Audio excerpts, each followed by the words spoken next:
Noise canceling.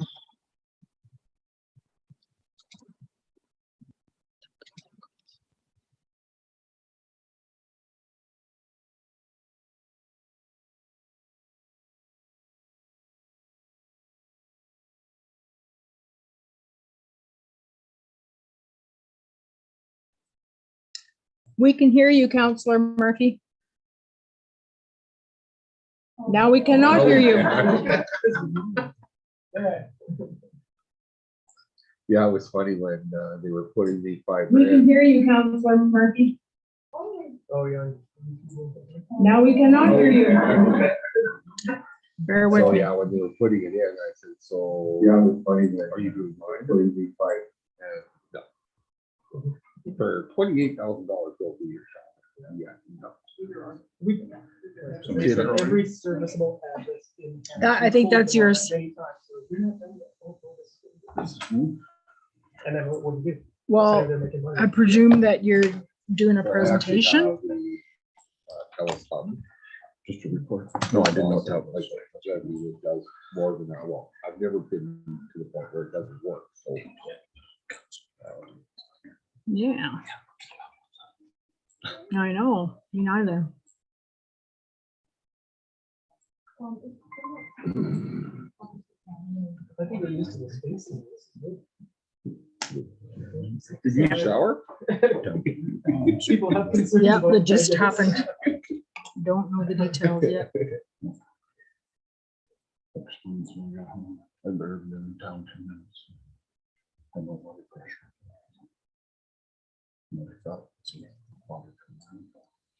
You want to announce to the public that there is a water line break? Yeah.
You know,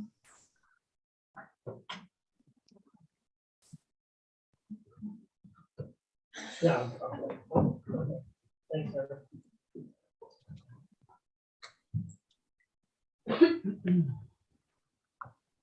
All right, are we ready to go? Call to order at 6:01 PM. Everyone had a chance to look through the agenda.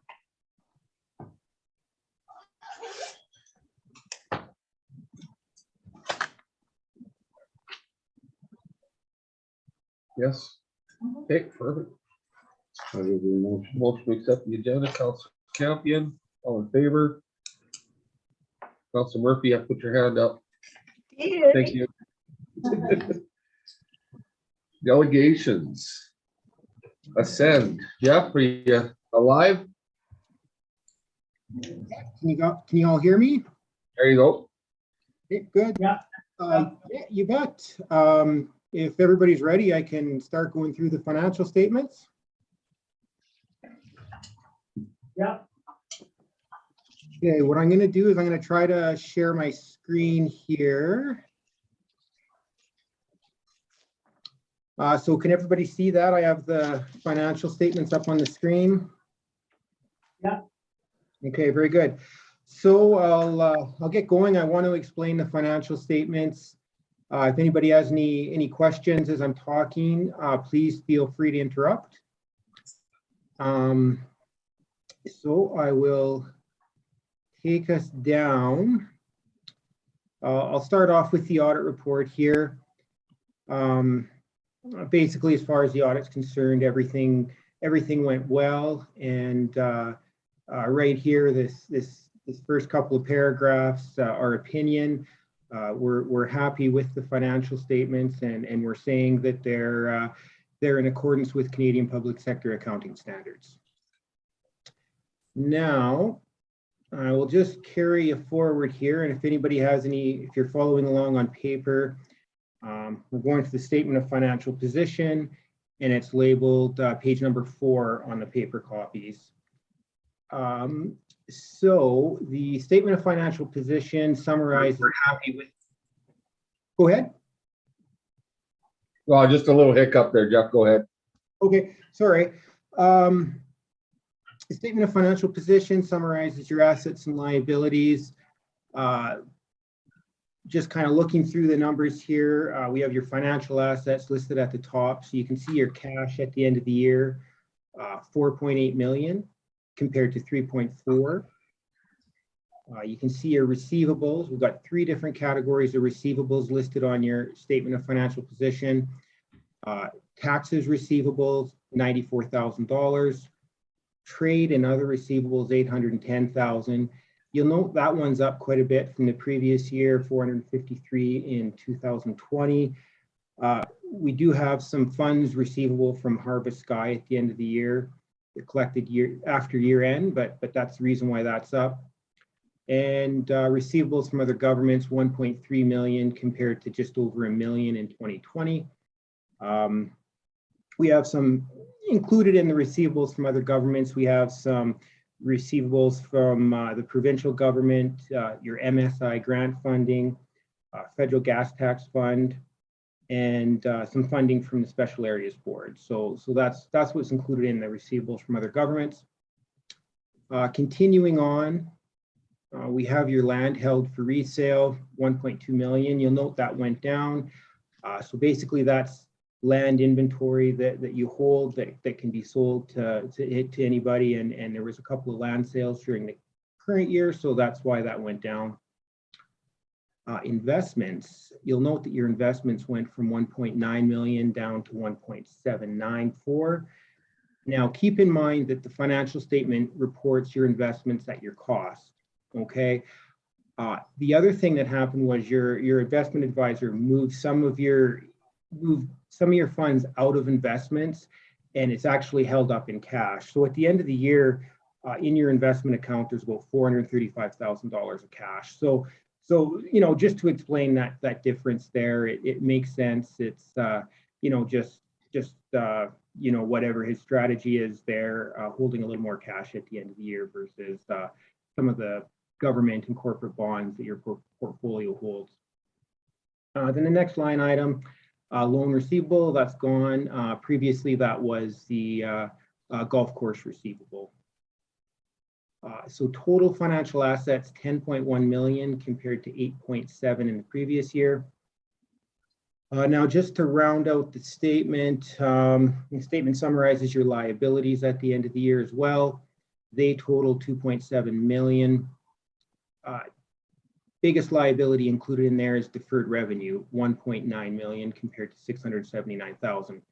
Now, what deferred revenue is that's funds that you've received, whether it's MSI money or federal gas tax money or other contributions, basically funds that you've received that you haven't spent on their intended purpose yet. So, you know, basically, I think what's happening is with kind of the funding change for MSI, you know, the strategy is, you know, there's less coming in from the provincial government. Try to accumulate those monies for, you know, 2 or 3 years to have enough to do a reasonably large project. When we get to the notes of the financial statement, we'll see a little better detail of what's included in there. Long-term debt, 257. So really the town has no debt with banks, etc. This long-term debt relates to a capital lease on a grader that you're using, and I think the lease is up next year. So total liabilities, 2.7 million. So if we look at your total assets of 10 million, less your liabilities, you get your net financial assets, a positive 7.4. Now, the rest of the statement just summarizes your tangible capital assets. So this $30 million here, we'll see that number again later in the financial statements. This is the net depreciated value of all of the town's capital assets, basically. Of course, a lot of that is buildings and infrastructure, etc. And then there's a new line item here, deposit on asset acquisition. So there's a deposit on a fire truck, $59,000. My understanding is it's going to be you know, another 1.5 years, 2 years before you're going to see that fire truck by the time they build it, etc. So the total between your financial assets and non-financial assets comes to the town's total accumulated surplus of 37.8 million. Now we're going to see that number again as we go through the statements. Yeah, I'll continue on if nobody has, unless anybody has any questions or anything they want to add. The next statement is your statement of operations. So this statement summarizes your revenues and expenses. So your operating revenues, less your operating expenses. We also have the budget column here on the left side, just so you can see it. When you're looking line by line, you know, a lot of things are pretty comparable when we're looking at your operating revenues, whether it be to budget or to the prior fiscal year. You will note user fees and sales of goods. That's up 2.5 million, kind of budgeted 2.3. Basically what happened there is that's where I mentioned earlier that you'd sold some land that you're holding in your inventory. That's where the gross sale proceeds fall out. There's about $200,000 of sale proceeds. So that falls out there. And down here, there's a line item, $200,000. This is some funds that you're receiving from Harvest Sky, kind of to help fund some of the demolition costs that you incurred in 2021. So total operating revenue, $7 million compared to a budget of 6.7. Of course, we have a couple of, like I explained, a couple of different items that wouldn't have been included in the item that are contributing to that increase. Flowing down to the operating expenses. So the statement has two different presentations of your operating expenses. This presentation is by function, so you can see your expenses by protective services, transportation services, etc. I'll flip you to another presentation here in a moment, showing expenses in a different format, these same expenses. Now, you'll note that you budgeted 6.1 for total operating expenses. Your actual at the end of the year is 7.6. The difference is mainly attributable to amortization of your tangible capital assets. So you don't budget for the non-cash amortization of your TCA. So that expense isn't included in here. And so I'm just going to flip forward here to this schedule here. This is expenses by object. So a different presentation of those same expenses. So that same 7.6 million, but here you can see what was spent on salary and wages, contracted services, etc. And towards the bottom here, you can see the amortization of your tangible capital assets. So there is a charge of $1.1 million, of course, not budgeted for, but a true expense to show the use of your TCA during the year. Looking at the expense categories here, you'll note a few differences. Contracted services, they're up. Of course, that's where the demolition costs that you incurred for the different projects you took around town, that's where those funds fell out. And materials, goods, and supplies, 1.8 million. That's also up. That's explainable as well.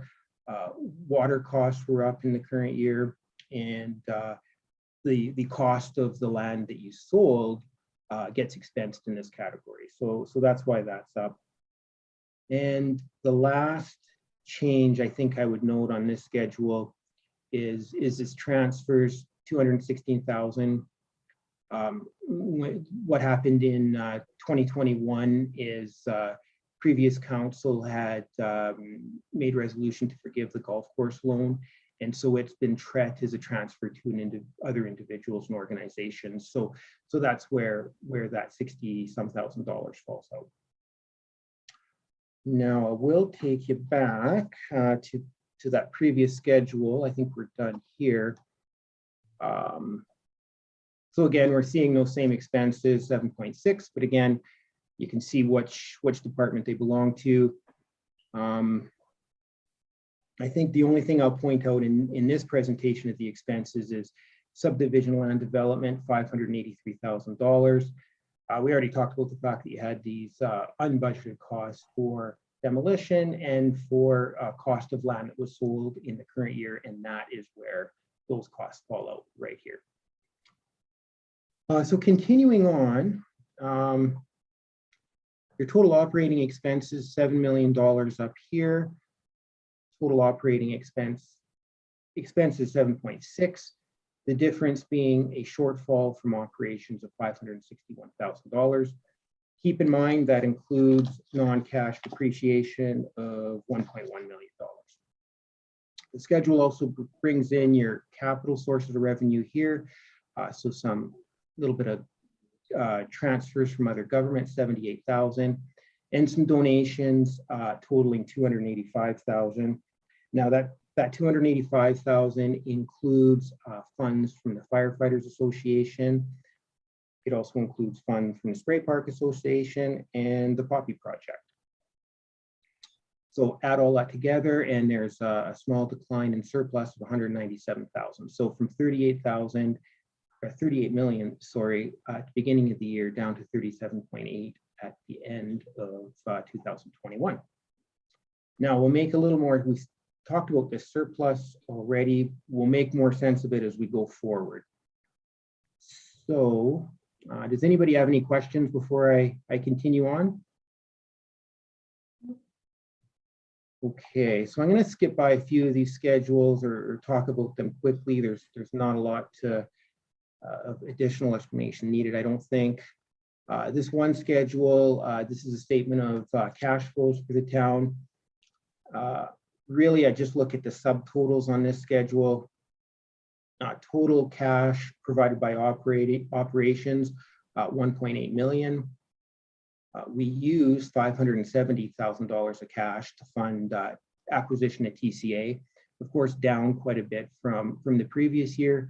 Of course, in 2020, there was a lot of infrastructure projects that were taken on, and some repayment of long-term debt and change in investments. So the net is a net increase in cash of $1.4 million. So from 3.4 up to 4.895 at the end of the year. Moving forward, this big schedule here is your tangible capital assets. So on the face of the financial statement, I'm just going to scroll down here. We saw that your net depreciated value of your tangible capital assets was $30 million. This schedule shows a better breakdown detail of that TCA. So you can see by category your different assets. And of course, most of your investment is in engineered structures and buildings. But you can see the total cost up here, less the accumulated amortization. So the current year charge by category and previous year's charges. So the difference between the two, of course, being what your net depreciated value is of those different assets. And again, looking this year, not nearly as much capital as previous years, some equipment purchase, buildings. We have the finalization of the spray park, that's part of that's included in this category.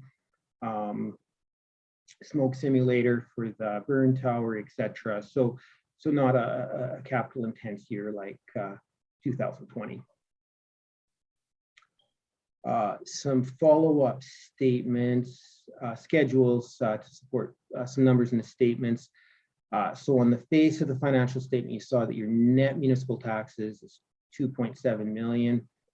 This schedule just shows your gross tax levy by category, less the requisitions that you pay out, coming to what your net taxes are.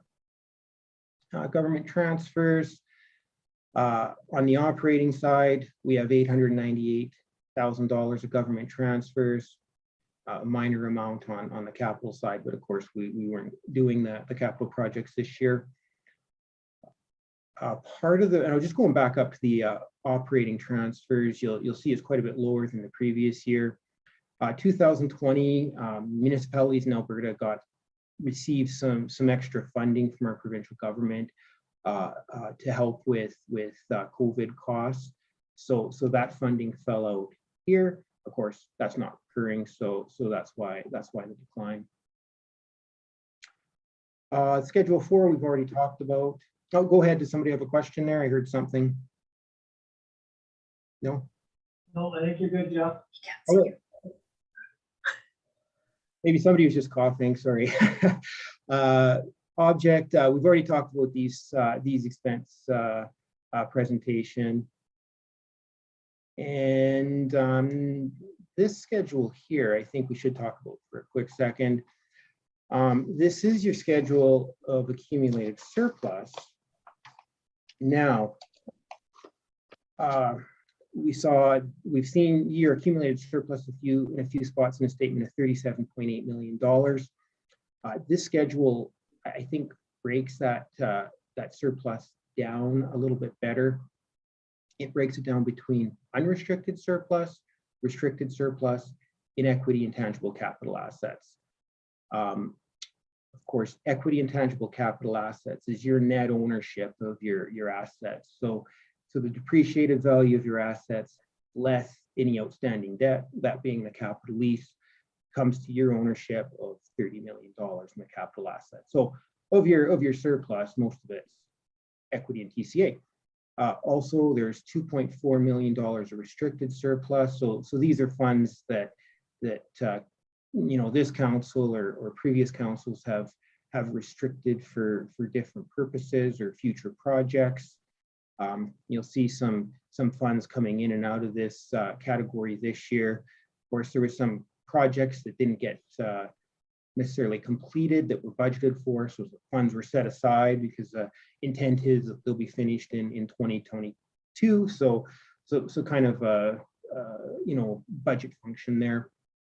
You also note your unrestricted surplus, $5.2 million. So this is just general surplus that hasn't been restricted or anything. But you'll note that the net change in the categories totaling the 197,000, the net change in your surplus, the unrestricted, basically broke even, some increase in your restricted, but you'll note that your equity in TCA actually went down this year, and that's because there was less investment. So 519,000 compared to over 2 million previous year, and of course you have your amortization charge. So that went down, but I would expect in 22 or 23 that there'll be some more investment as you save your infrastructure dollars. Now this next schedule, I'm not going to go in great detail. This is a schedule of segmented disclosure. So this is a regurgitation of all of your revenue and expense numbers by category, by function. If you really want to drill down, you can see more information on those different revenue and expenses, but I'm not going to talk in great detail about that. I will continue on to the notes, the financial statements. So they start off with the accounting policies of the town. No big changes to the accounting policies over 2020. So I don't think I have a lot to discuss here. So I'm just going to scroll by these.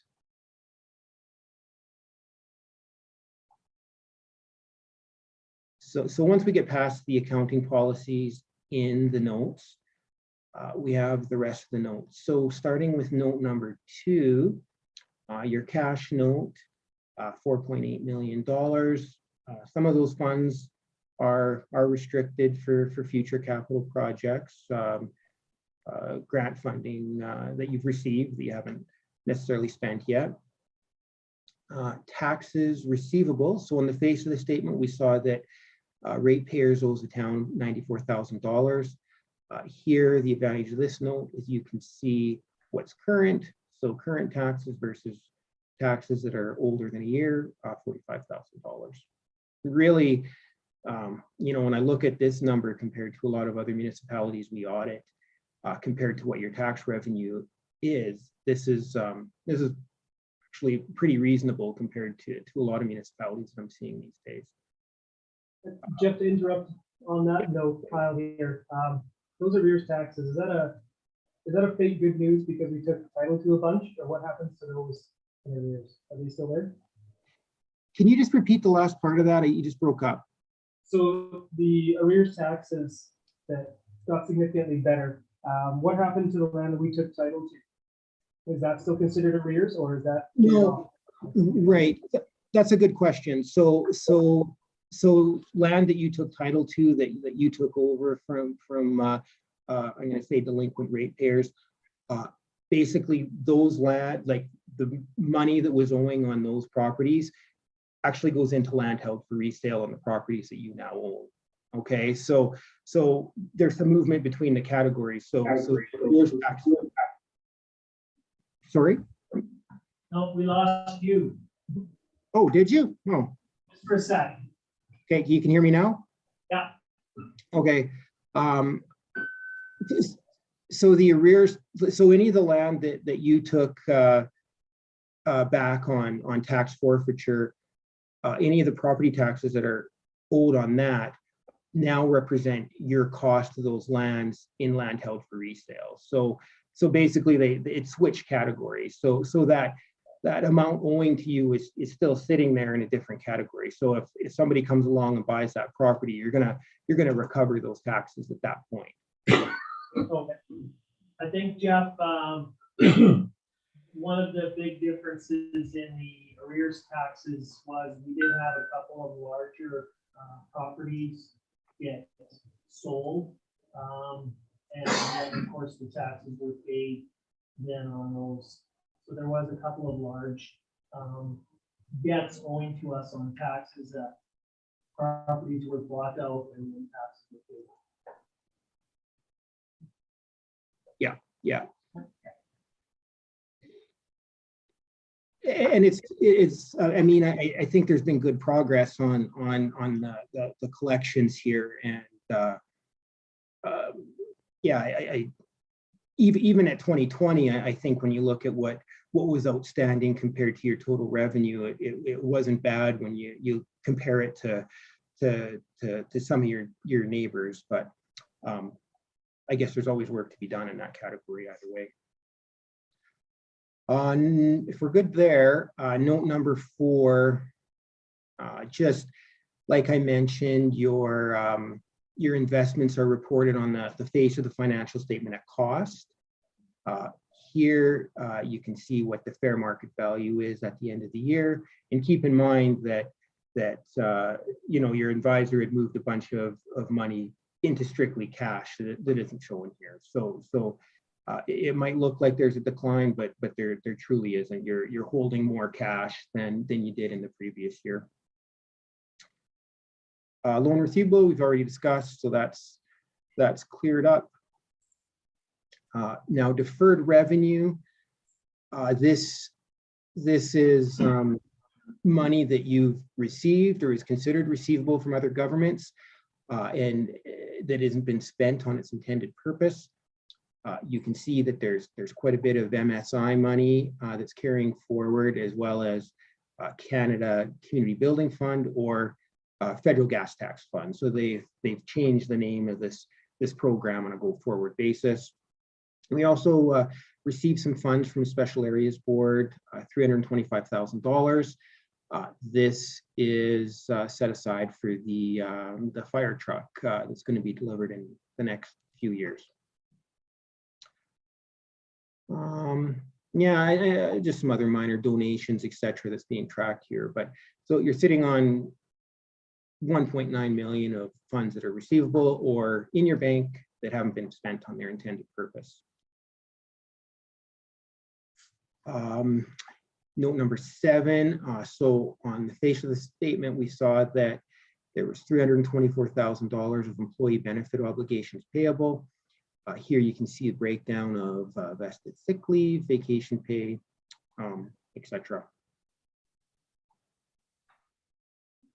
Standard disclosure here. If we had any contaminated sites to disclose, we would here.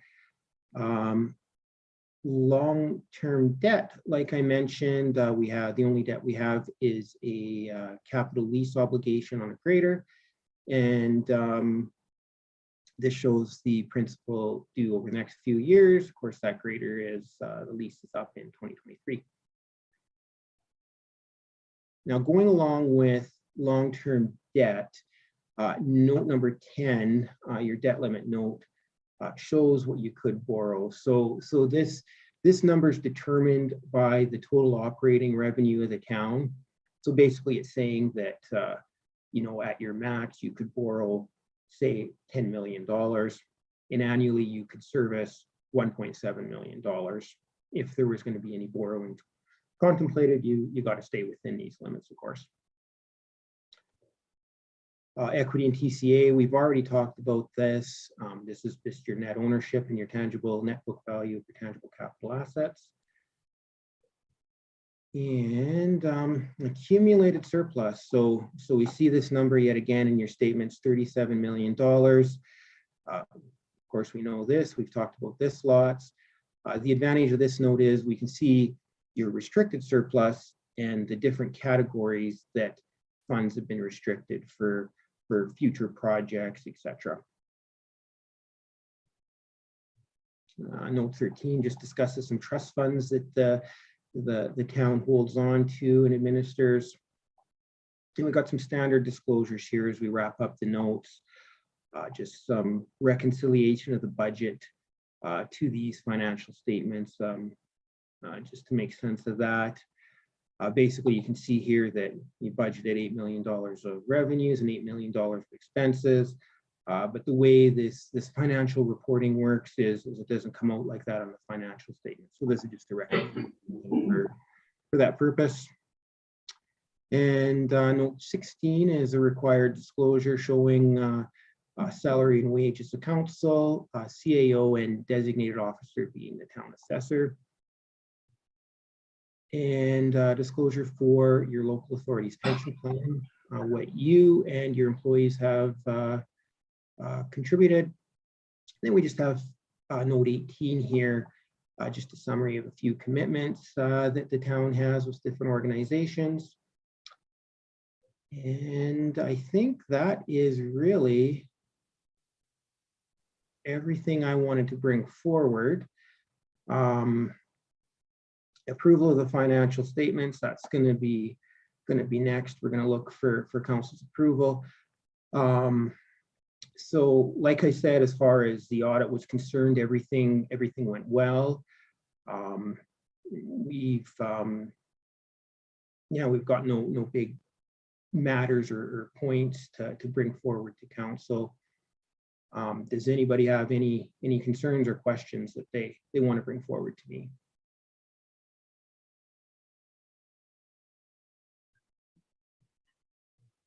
Hearing none. Looks like there's none, Jeff. My comments or questions to council is we will, in business items, council will have to approve it. So I guess my comment is if you have any specific questions prior to the approval, well, with Jeff here, that's the best time to ask. So basically, your chances are going to be limited after this.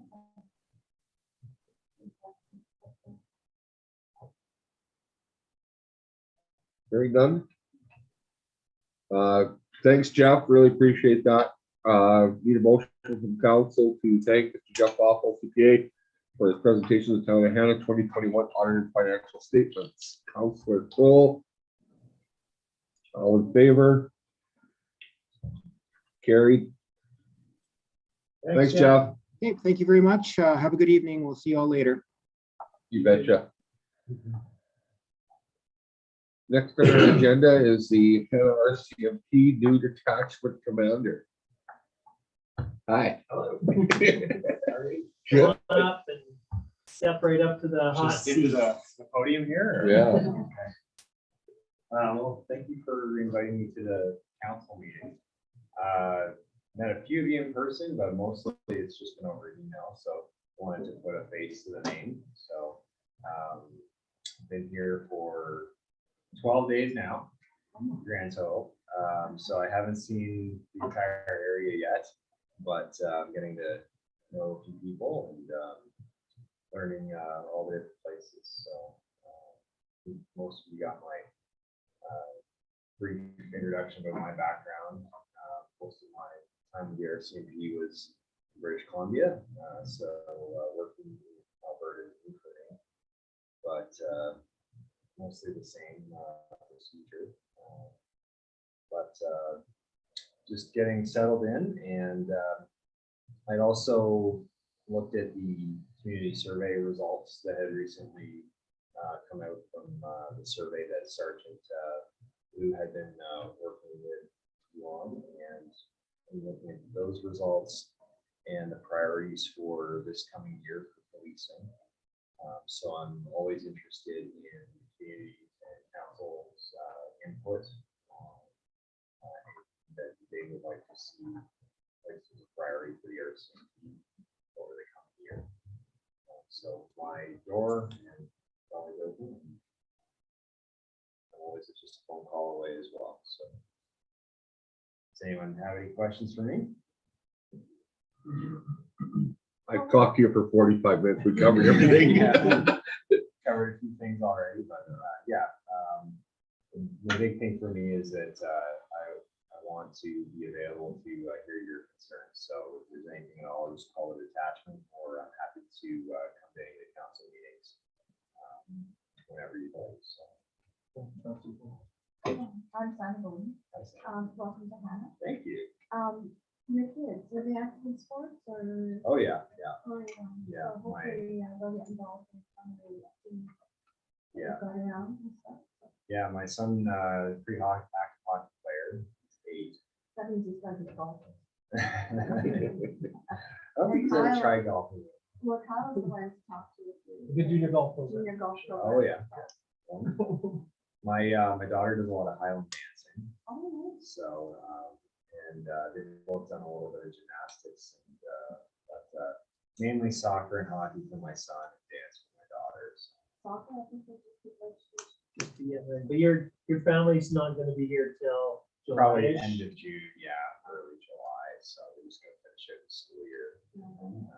But they're gonna be visiting and the principal, Corey at the school there has already invited them in for a week this spring. So we get used to things. And I see that spring has taken a bit of a strike here over the past 24 hours. Yeah. Just a little bit surprised this morning. So Welcome to Alberta. yeah, won't put my winter coat away just yet. Is it July? August? Yeah, the four seasons in Alberta, June, July, August, winter, so. Wonderful. So I do have one question. I don't want to put you on the hot spot. I don't know if you'll know yet, but we've had issues with victim services Yes. and not having victim services in our area. And I was informed today that we had been told that we could reach out to Stetler Victim Services, but I've been told that that's no longer an option either. So Yeah. I don't know if there's anything you can shed on where it's going or what we could do from the town's perspective to get that resource back in our community. Yeah, that was actually one of the first things I looked into when I got here, because I understand that has been a very difficult service to have in town. So I spoke with one of your CP's coordinators at the Division for Victim Services.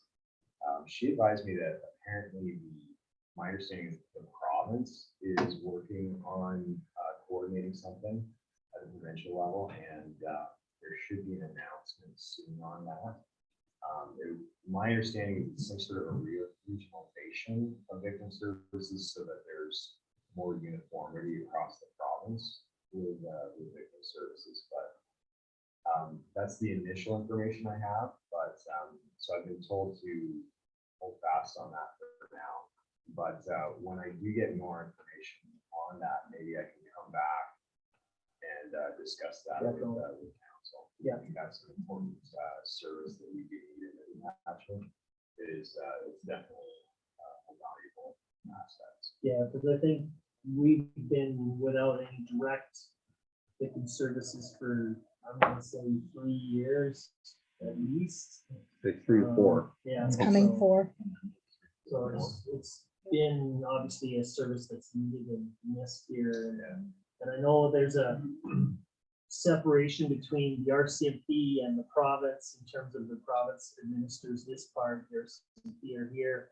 And really the onus is back on the province to orchestrate this and get this settled and move forward. So hopefully sooner than later. And like I said, if there's anything we can do to speed things up, just let us know. Support or whatever. Thank you. Well, I appreciate that. That's great. And I think we have a lot of people coming into our area from larger centers that may or may not have been using that service elsewhere. And then I think maybe assuming that we have that service and then finding that we don't. So it's, yeah. And even without a formal victim services in place, each of the detachment members has an obligation to keep a victim of crime apprised of certain things, including restitution. And we want to make sure that victims of crime are kept informed of court dates, other services that are available. So that's something that we're working on within the detachment to make sure that each of the members know what is available. But because there does seem to be a high turnover of members at the detachment, sometimes that knowledge gets lost. So it is great when you have someone in a victim services role who's in that position long term. So that is one thing I would like to see come back. So we're gonna keep working on it though. Hope to have some more updates on that announcement. So just a quick question about staffing update. Where are we at now? So right now, the detachment is fully staffed. The caveat to that is that two of the members are quite new. They're undergoing training right now, so they're not considered to be independent members, if you will, because they're still in their field training. They're still officers, obviously, but they're learning the ropes with their field trainer. One member is halfway through that process, and the other one just got started. So she came actually at the same time that I did. So we are fully staffed, and then the next few months we will continue to be as long as changes that I've foreseen. So the officer you described that just started when you did, that would have been the one that Sergeant Liu would have referred to as coming from depot. Yes, so Constable Foltz arrived beginning of April, and Constable Norris arrived in January. So I'm not sure which one Sergeant Liu had referred to. Yeah, I think the last one, the Quentin is Norris. That was the last name. Yeah. So yeah, so So he's halfway through his training. he had mentioned that we had one of our members transferring out, and we were going to be getting a new member from depot. I just wasn't sure when, but it sounds like that officer's arrived. So Yeah, and actually, we have one officer that's due to transfer out. So we're kind of at a surplus right now, actually, but he won't be here for very long, I'd imagine. So after that, there's probably not going to be many staffing changes at all for the detachment for the next while, which will be good, knock on wood. But you know how things go, unfortunately. But I'm hoping that with no changes in staffing over the next while, that hopefully all the places will become very familiar. And one of the things that I'm very big on as a detachment commander is making sure that the members of the detachment get out and get to know members of the community, so that there's that approachability. We want the first time person meets the officer to be a positive interaction, just an incidental meeting rather than a crash scene, for example. So we want kids in the school to get to know the officers in a positive way before responding to like a domestic disturbance at a house. So we're going to make sure that we're getting to know everybody.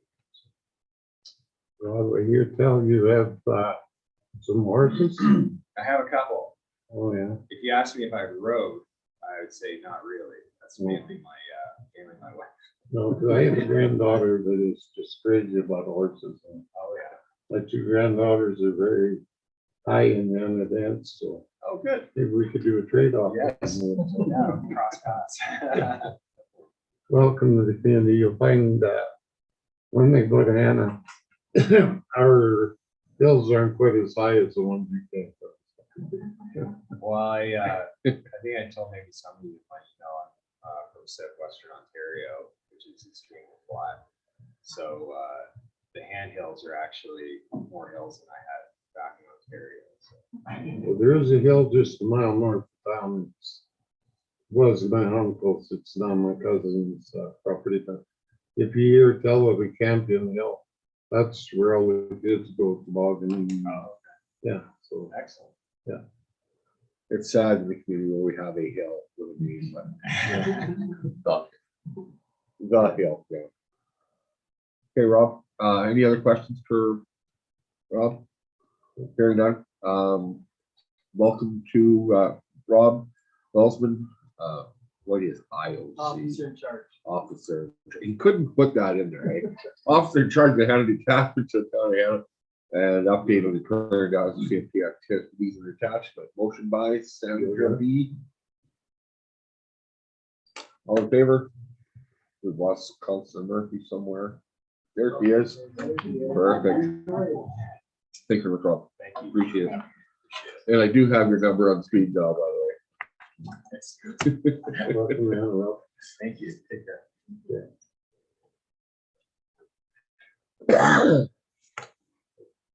Moving along to our next delegation, GFL.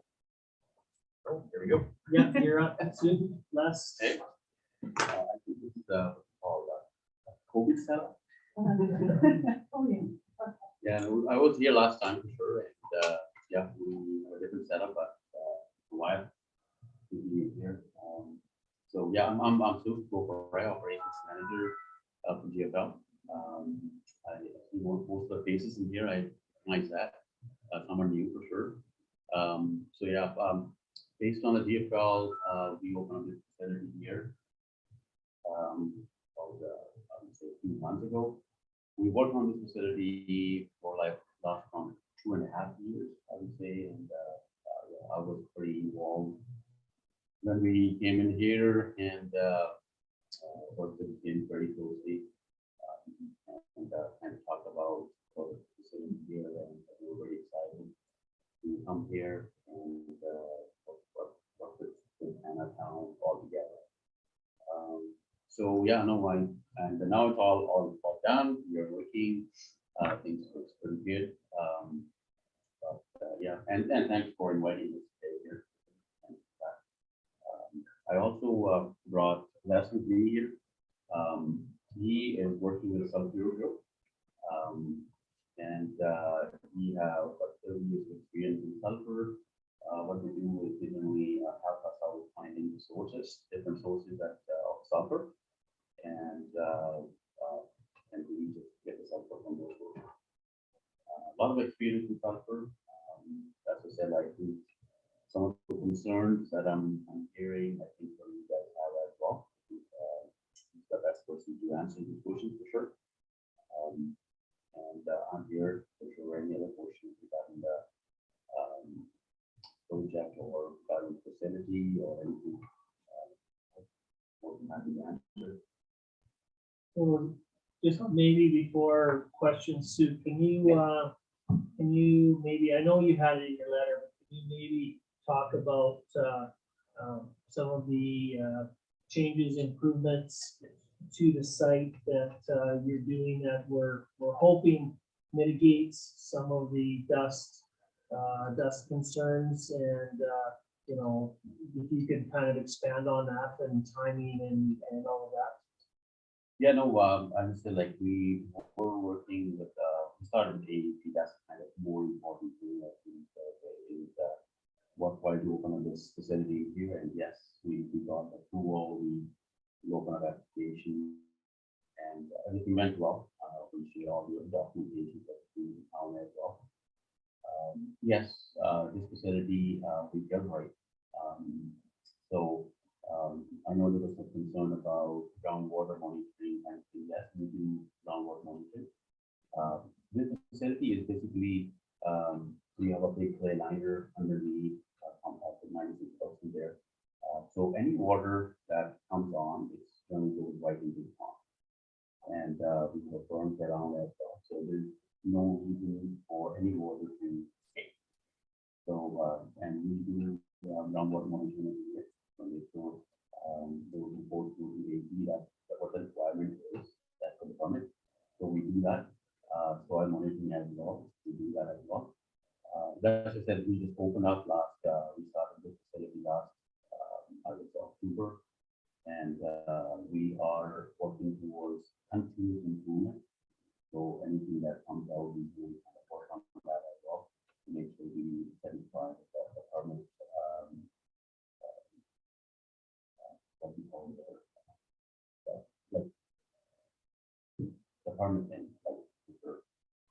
So here we are right now. We have like small building there, and what we're doing right now is controlling our inventory levels. So we are bringing in what we need, and we make sure it goes out as well. It's not kind of sitting on the facility for a long time. That's kind of our goal is. And the next piece that we're bringing in is a building. So we'll be seeing like a big building coming up. It's already on order. This delay because of COVID came in and supply chain issues there for sure. And the building is coming up, I think of May, the date we got it now. That's taken out of that. So once the building is come here, most of the products you can see will be in the building. Okay, so I know we have some issues for sure, but as I said, we came up with this right now that we definitely need some building service. So that one building will come up. The next piece we're working on right now is to try and salvage bagging the product if it's possible. We're doing some different demos. It worked for a lot of other, a lot of companies for sure, but some fertilizer companies also use it. So we can see if that's kind of a good option to have it, to put the product into bags and done with that. And when we need it, we will open up. So it sounds pretty good. Just gonna make sure we do that right demo and we get the right equipment outside. So a few things are happening. You see the first we'll see the building. The second, we are already working on the demo right now. If demo doesn't work, then we'll be putting up another demo just to make sure doesn't matter what we bring in, it needs to be under. Yeah, because I think that's been our biggest challenge here, Sue, has been, you know, we have wind. We've had wind for 3 days continuously here, and just you know, the dust that comes off that site. Certainly, we want that to be controlled, and we want to respect, you know, the residents in the area, the residents in the community, and you know, so I know you're making steps towards that, and I'm glad to see that. I guess my comment is we need to keep making those steps forward, and I'm hoping that you know, the building's here and it's up, and then we can get that product inside there so that when the winds are coming up, they're not susceptible to that, and that'll be a big help, because I think that's probably, I think we all know we had an issue right off the hop with bad compost, and hopefully, you know, we're moved past that stage, but the next stage basically is just the dust that comes off that site that needs to be controlled, and I think that's the number one concern of council, is wanting to control that. Yes, yeah, well, definitely, yes, and we can like that. And but as I said, like right now, as when we look at the forecast and then we'll see the benefits over 30, we don't run out, we just shut it down that time. So any movement that happens, we create that, so we don't shut it down. One of the other issues that I see is not manufacturing the product, storing the product. It's actually the site itself. We need to get some grass or trees, or grass mainly, because a lot of the dust that's coming off of there is not natural. It's not your product. And obviously with construction and so on and so forth, I understand that, but that's one of the priorities I think that needs to be moved up. We have a very beautiful groves around for sure, and that's kind of the next step will be. We definitely need to put some grass and some trees in there. Yeah. To me, that's a big part of our problem, is the dust coming from there as well. The product is part of it, but to me, that was, yes. And we have water trucks, which we are continuously on a daily basis spraying the water around as well. So we'll make sure that when the wind is there, we kind of suppress that. Yeah, I have a question. Yep. Yeah, I've been involved in this. I think I invited you guys out, right? And something that could have been a extremely positive, successful, maybe welcoming situation went down into the street. And I know the thought where the dust was so bad that you could hardly see across the road along the highway, which is creating an issue for transportation, for residents that are sitting across the road. And instead of waiting until there is a complaint about the dust, why not be proactive and deal with that initially? there was no mention of air quality. There's concern about that, and there was, some of the product was also blowing across, so it's very disappointing that, to be involved in something that is putting has a potential to maybe put our residents at risk, as well as affecting the business, the main access into, south of your site and on the east side. So, are you going to be doing that? Like, and as far as the monitoring, how often do you monitor? Do you report that information? Is that going to be provided to council? We can. Right now, Brad Walls, he was the site manager. Yeah. I'm not sure. Yeah, the concerns came out and, we didn't react that fast enough, kind of thing on that. Brad Walls is not with us anymore. Well, even before that, the fact that we got compost, that there was never ever any mention of livestock feces in the compost. And it made people sick to the point that, eventually it had to be hauled away. So if you're coming to a new community as a new business, should that not all be double checked and everything beforehand? And what are the measures going to be taken to prevent that from happening again? So definitely, yes. Point taken for sure. Compost that we really that's the finished compost. Well, we were told that before. Yeah, that's finished compost, it's clean compost, there's no garbage in the compost. It's cured as well. That was a one-off happened. As I said, that's the reason. Well, I imagine it's not the last for sure, but the things didn't happen there. We moved the products back to the site because that needs some more curing in there. But yeah, what I was trying to bring you right now is the testing.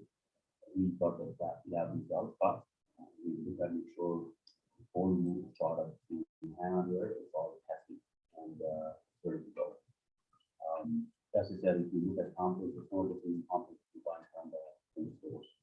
And the sulfur comes in, blend it, and it's ready to go.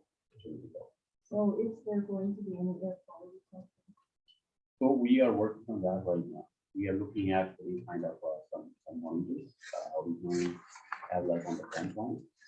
So where we can actually monitor and test and really see whatever that we have there.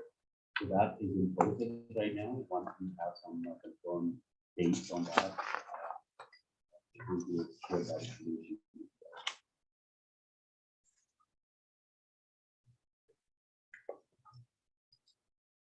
Who else? Captain? Yeah, to Fed, I had noticed the thing when I've been out there at the burger bar and different things across the road, I've noticed the biggest time when I see the product blowing is the way they're loading the trucks with that loader. The guy seems to get the bucket up there and want to drop it more than trying to just get it over the side of the truck. And that causes quite a problem right there. Yeah, no, there are standard operating procedures that we follow, but we have very green crew on site. We hire them for sure, and after that, we give them a training. So few people came in, they left. Some are kind of still new right now, and we are in process of training these guys for sure. All the operators they need to train on how to load it and where to load it. So those type of things are very important to consider. When the flowing, how we need to load it best. As well. Yeah, that's where the wind guard things make a little bit of a difference there because. As you said, like those things came out all together there for sure, and we are in a country. We are doing the country's improvement in the site and see what else we can do to fix it because when you open the site, you kind of satisfy all the requirements, but when you look at now the wind direction, where the wind is blowing and how it's blowing, sometimes those things need some more education, and that's how we see right. So. Thank you. Possible. I also have another Thank you, by the way, for coming. Yeah, no problem. I'm not really happy. And I'm very, very open, as I said, like, we need to be very open on both sides. I think we should communicate a little more, so that we let you guys know what next coming up and what the improvements are happening, so that you guys are aware as well. Well, I think our concern is that things are dealt with before they become a concern for our residents and for others. Your hours of operation. What are your hours of operation? So, we started before, the timing was 8 AM to 5 PM then, that time, and then we extended that one a little bit more because our sulfur is coming from the north side. And when they come over here and, the facility then closed that time and we'll start waiting for one night, so we extended that time a little bit. Let me confirm that timing at this point, what the timing is right now. I think it's from 7 7 AM to 7 PM. AM to 7 PM. I noticed, Sue, and it might be an initiative you guys have done, but I know last October, when you were in your full production mode, was when we had the significant issues here, and you had significant piles of material there. I noticed, and I didn't know whether it was a conscious effort of yours to keep them lower now, or that was your busy time, obviously you're moving a lot of product. So I guess I'm looking forward to when you get into your busy time, are we going to see big piles there, or are they gonna be smaller piles? And I'm hoping they're gonna be in the building. That's the goal. That's like those things happen. We like to start this Hanna facility a little early and within time, but yeah, it's all those things happen at the same time. But yeah, that's kind of the goal, is the building is more ordered that time. But again, with the lead times and all these things, it's not working because of the COVID. Now those things are in process. We are getting some time now. We are having some deadlines. So we are putting those things in place. And once we get those busy times, you will see some improvement. And I'll be more than happy to come here again, to let you guys know where we are and how we do. Okay, well, and that's great. You know, we'd rather have you here in that form than us Yeah. complaining about issues and challenges, because, you know, council wants to be business friendly. They want to have GFL here, but we want to also respect, you know, the impact your operation has on our community. And, you know, as was mentioned, we started off on the wrong foot, totally. And I'm hoping that, that's rectified and we're moving forward in the right direction, to be able to, you guys to maintain and operate your business, and as well as satisfy, you know, the issues that are with it. GFL is a big company. Oh, it's huge. It's a huge company, and yes, we are willing to spend the money, whatever required, to satisfy that everything is satisfied down. Yeah, so that's like, it's continuous improvement, but we will get it. Yeah, the Yeah. biggest thing, Sue, for me is timelines and making the timelines. Like, I mean, the conversation I had with Brad in the past was, we're going to it. Going to is great, but let's do something. And, you know, and that to me, it has to happen. Like, it can't, we're going to, it has to happen. I mean, Yes. that's critical. I mean, I'm not trying to be a pain in the No, butt, trust me. but if, unfortunately, the mayor's phone number is very active at times. So, but yeah, like I said, we need to do things. So, and I realize it costs money and it takes time, but we have to still do things. Yeah, and we like to grow. We like to grow. Oh, for here. sure. Yeah. And there's tons of opportunities here for sure as well. That's just, we have people working on site, which is from Hanna. That's our always the priority is. So everything working pretty good on that. We have a pad set up already. We have blocks coming into the building. So you can see that blocks kind of on the facility like in next week. We'll be setting up the blocks up in there. And the date we got from the vendor is 2nd of May. Yeah. When they're gonna bring the stuff in and put it up. Yeah. Like I said, it's nice to have firm Sometimes. timelines and And that's a struggle too, for like, we are pushing that hard. Oh. And it doesn't matter where you go at this point, doesn't matter if you're gonna go and buy a car even, you will be waiting, you will be waiting, right? So this type of big infrastructure, and the people, big buildings, it's. well, you have a huge investment, you need to see some return from it as well, so. Yes, yes. So Suka, just a question with, I guess with Brad no longer in the picture. Yes. So who is our contact? Who do we go to? Is there someone, if we do have Yeah. issues, concerns that we So can it will be the call? same number that you are using for, it's on the board right there, okay? Same number, and we will be taking the concerns, and those concerns only come to me for sure. And I have been looking at the time being. We are in process of hiring individual to be looking after this facility. We are going through some resumes, we want to make sure we hire somebody who is actually eligible.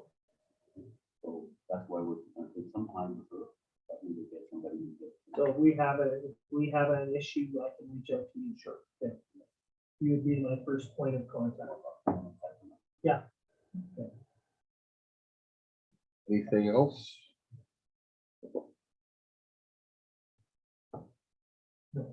No? And if you have any questions, that can answer some of the questions for the offense sector or anything that you guys have. That's what I'm here to give you details on from the local point and beginning what we're gonna. That's what I brought that to answer any of the questions. Les, I'm assuming with sulfur, like anything else, with different grades of sulfur and Oh, yeah. Yeah, one of the sulfur itself, almost 100% of it nowadays is produced oil and gas production. Historically, it used to be, volcanic deposits. That's where humankind first discovered sulfur and its benefits, and then there was sulfur mining. That's pretty much a high cost way of producing sulfur because there's so much sulfur being produced as a byproduct of oil and gas. And so, I mean, even though it's a large part of a very large industry that we're all familiar with, not very many people know about sulfur, particularly even in the oil and gas industry itself. So it's something that I've noticed in my career over the last 44 years, is that there's a lot of questions, but there's not a lot of places where you don't get real answers on what the real story is about sulfur. And even if you look at some of the empirical data that's online and so forth, you'll find that there's a wide variety of reported data, and a lot of it just doesn't make sense. Alberta has produced a huge amount of sulfur over the last 50 years. Basically, the oil and gas industry started producing and recovering sulfur from sour gas and oil in about 1958, 57, 58. Some of the earliest plants were down in Shell Waterton, Hudson Bay Oil and Gas up north. At one time, there was 53 sour gas plants in Alberta, all producing sulfur. And there was 12 sulfur forming and handling facilities around the province, generally located on railhead. And those were sulfur forming and handling facilities. So tons were accumulated or congregated in those 12 facilities so that they could be the molten sulfur that was produced by the process of the oil and gas industry could be formed into a suitable form for travel. And all those tons were then shipped through the ports in Vancouver. And we have two ports out there. One is in Pacific Vancouver Wharves, which is right across the sound from Stanley Park. It's been there for about 50 years. Up the Burrard's Inlet, there is Pacific Coast Terminals. And each one of those facilities holds about 250,000 tons of formed sulfur in open stockpiles. So storing sulfur, particularly in areas where the climate isn't very friendly, has been a challenge, and the sulfur dust has been key issue for the sulfur industry in the last couple of years. So there's been an awful lot of water under the bridge. AEP has been along for the entire ride, so they are very, very familiar with the challenges and the unique aspects of sulfur and how they are to be regulated in order to protect the environment, to protect people. So the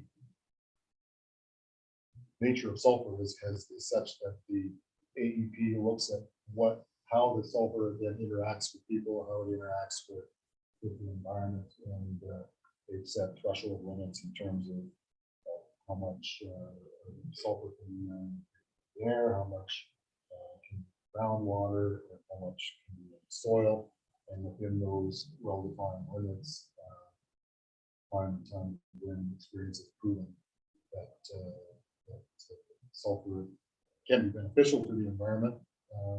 But on the other hand, if you exceed those limitations, it can be hazardous. A little bit about sulfur and some of the things that can evolve from sulfur, and a lot of it is misinformation. Sulfur is actually produced from hydrogen sulfide gas, whether that be in an oil refinery or whether that be in a gas plant. The gas is taken into the refinery.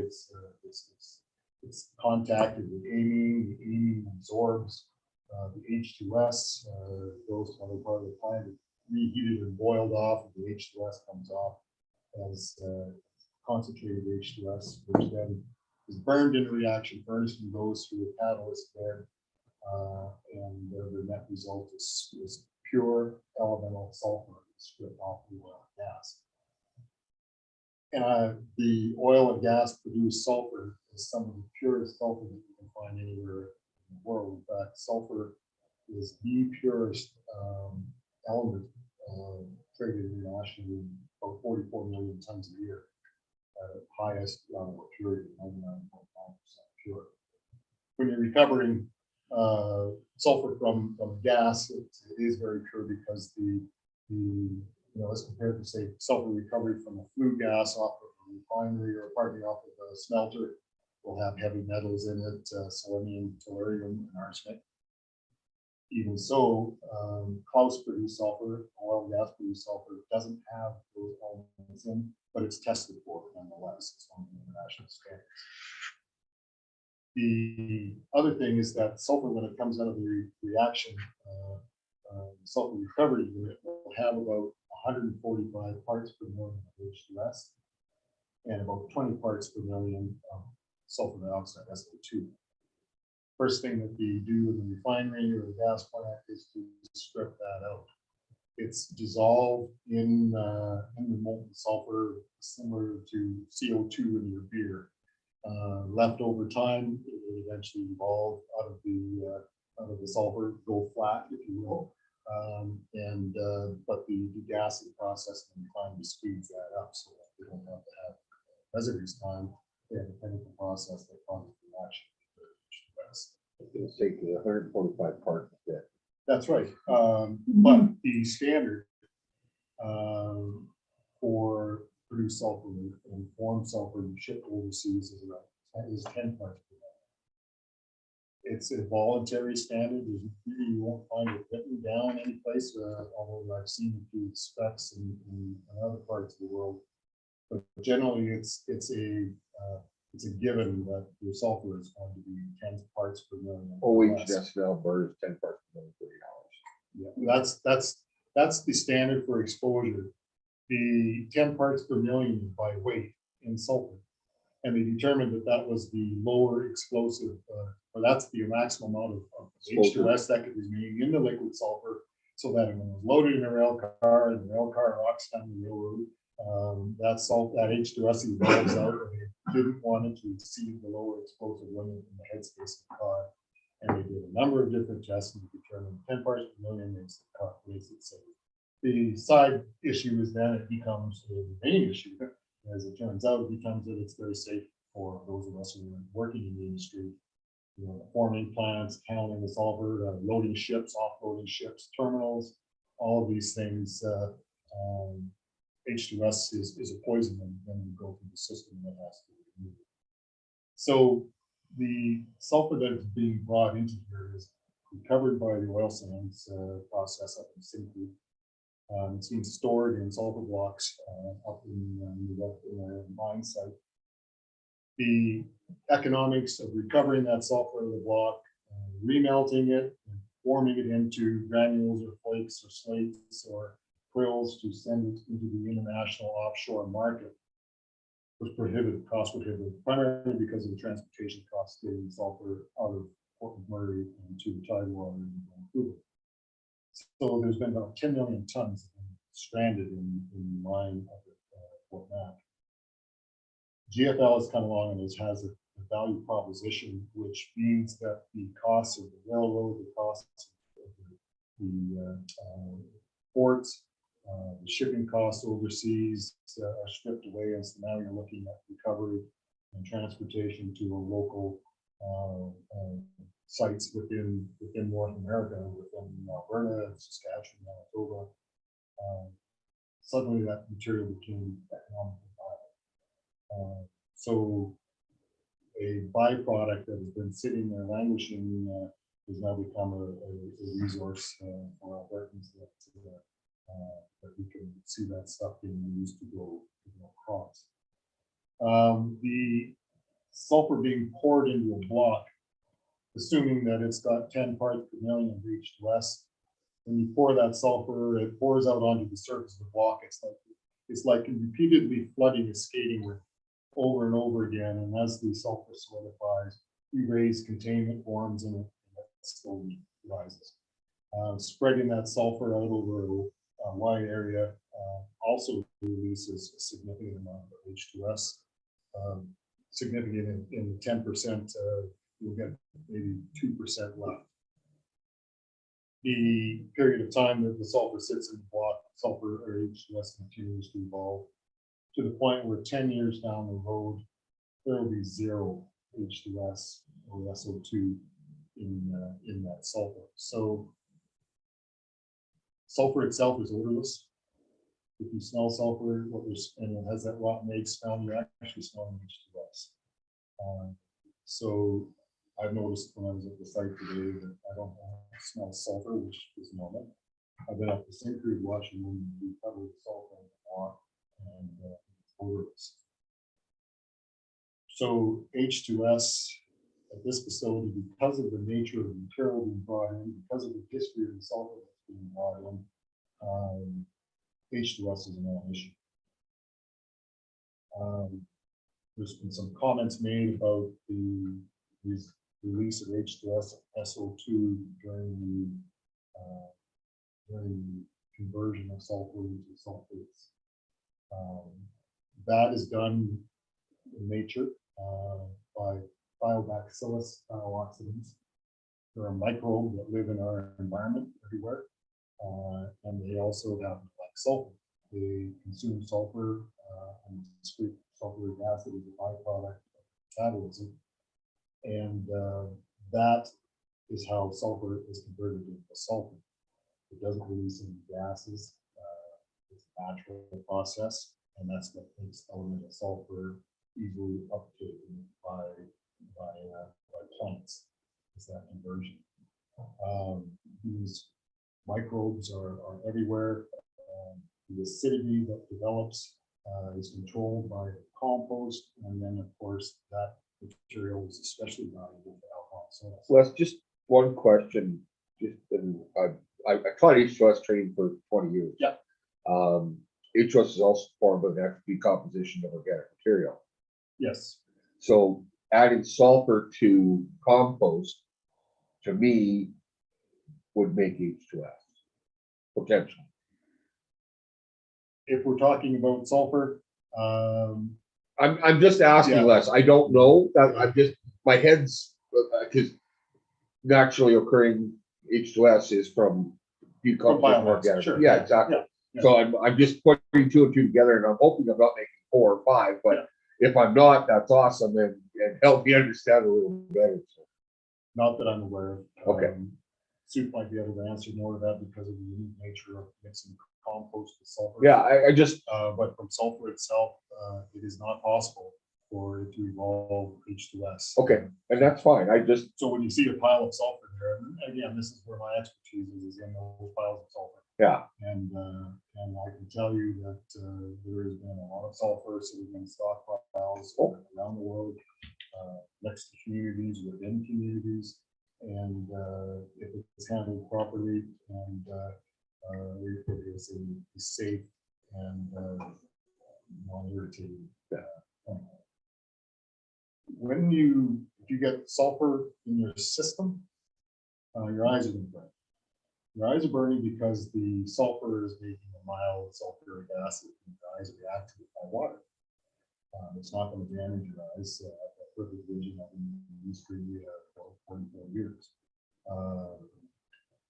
I've had so much sulfur in my system that I was actually my perspiration was causing acid burns in my skin. Because 30 years ago, we lived in sulfur dust. It was a different world back then, completely different world. And so we weren't concerned about it because my grandfather era had said that it was fine. And so we did a lot of research, a lot of looking for anything that said with definitive proof that it was hazardous to your health, because that was the industry I was concerned too. And there's nothing. It will, you get it in your lungs, you'll get more phlegm because it will irritate the mucous membranes in the lungs and it will cause you to expel the sulfur and get rid of the irritation. But again, we're talking in levels that are far beyond any of the floor or the maximum levels that are contemplated in the approvals. We're talking overdoses sort of things. So, and that's fine, Les. Yeah. I just, my head's working and I'm, because I mean, like I said, I thought you still. no, I mean, I like questions because that helps me understand where people's concerns are and where there's a knowledge gap and where I can help fill that in. I mean, a blanket statement is that AEP know what they're doing. They've been doing it for 60 years. They've looked at the approval letter. Everything is in there that should be in here to protect the soil, the water, the air. And by doing that and measuring the limits and asking for the reporting on a regular basis, AEP is making sure that the facility isn't a noxious thing. Well, and as you said, with the sulfur times have changed. I mean, I can remember as a kid, my grandfather doing the old reach and then do the chemical soil in the tank, right? I mean, It's a whole different world. It is. I mean, it's everything has changed. I mean, there is no good old days anymore per se. So no, and it's good. Oh, just strike on your side, Les. I worked in the railway for many years. I hauled a lot of sulfur out of the Rime River and Strachan and that. And just for people that have a real hatred to their belief that they think sulfur is so poisonous. We had train crews riding in cabooses at the tail end of 108 car trains that would all over Grand River, say to Vancouver and back. Yeah. And I don't ever recall anyone getting sick from riding a caboose in the back end of the sulfur train. to get, there's a couple of issues. First of all, is that it all happens up the gas plant. That's where the stress levels are high. That's where, this is where all that is taken care of. And so when you hear about sulfur being poisonous, people are listening to anecdotal stories about what was going on. Somebody got knocked down in the gas plant. Somebody got knocked down in the refinery. But you very rarely, if ever, hear about anything happening outside that particular part of the supply chain. The exception is, of course, there's a reaction between steel and moist sulfur in the hold of the ship, which can create H2S. It's an electrochemical reaction. And it takes time and warmth and a voyage across the equator and the boat goes from moist sulfur is perfect for generating an electrochemical reaction. And there can be H2S generated during that reaction, and there's been incidents of the holy shit. H2S would be heavy and the sense of that shovel and broom to clean out the holy shit. But as far as there being H2S poisonings in the industry, you've got to go right upstream to the very beginning before you see hazardous. And it's more like when we handled the load in the drains, that there was a bigger risk of it causing a fire. Yeah. And banging against itself, there's more risk there than there was ever. Yeah, sulfur generates a huge amount of Sulfur gas. static electricity, sulfur dust in the right concentrations, 35 grams per meter cube is the low explosive limit. So yeah, the initial concern about sulfur dust was environmental, but it was also safe. And so by treating the environment well, we were also protecting ourselves in the industry. And so it wasn't hard to sell the industry on doing and developing all kinds of technologies and methodologies, practices and procedures to handle sulfur safely. And worldwide, the Canadians are recognized as being the front runners in that technology and that handling sulfur environmentally friendly way, because we were forced to, because our oil and gas field production sources in Alberta, and we've got 1,200 kilometers of pristine mountain wilderness between ourselves and ports, which are in Vancouver. What can you say about Vancouver? I mean, it had to be fixed. 71 greater Vancouver regional districts said no more sulfur through here unless you guys get back together.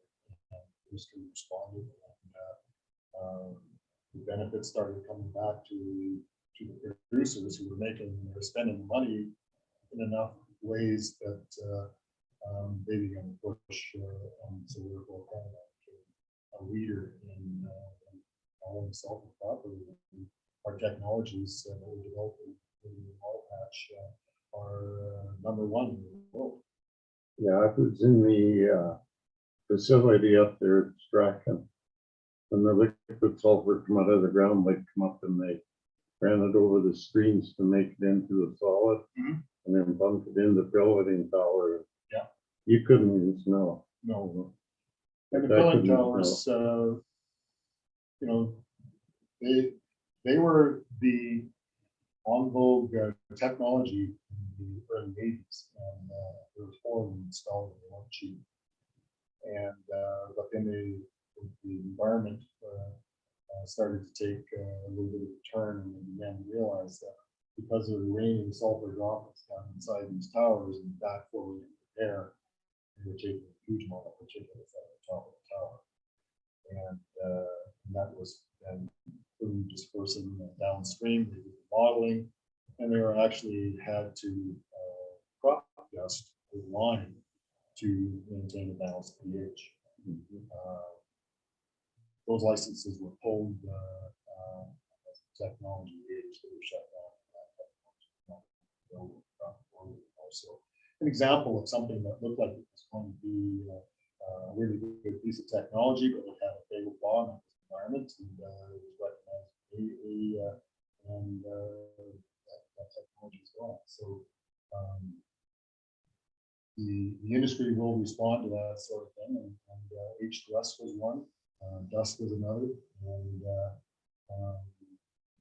those two things are pretty much in my DNA. I've been in the industry for 40 years, and that's basically what I did. Is I made granules and controlled dust and protected the environment. That was my job. So I'm. When I look around at what's going on out there, I mean, I see guys that are up today. They're very, very aware of what the issues are, what the concerns are. Very proud of what they were doing to control the situation, and they're looking to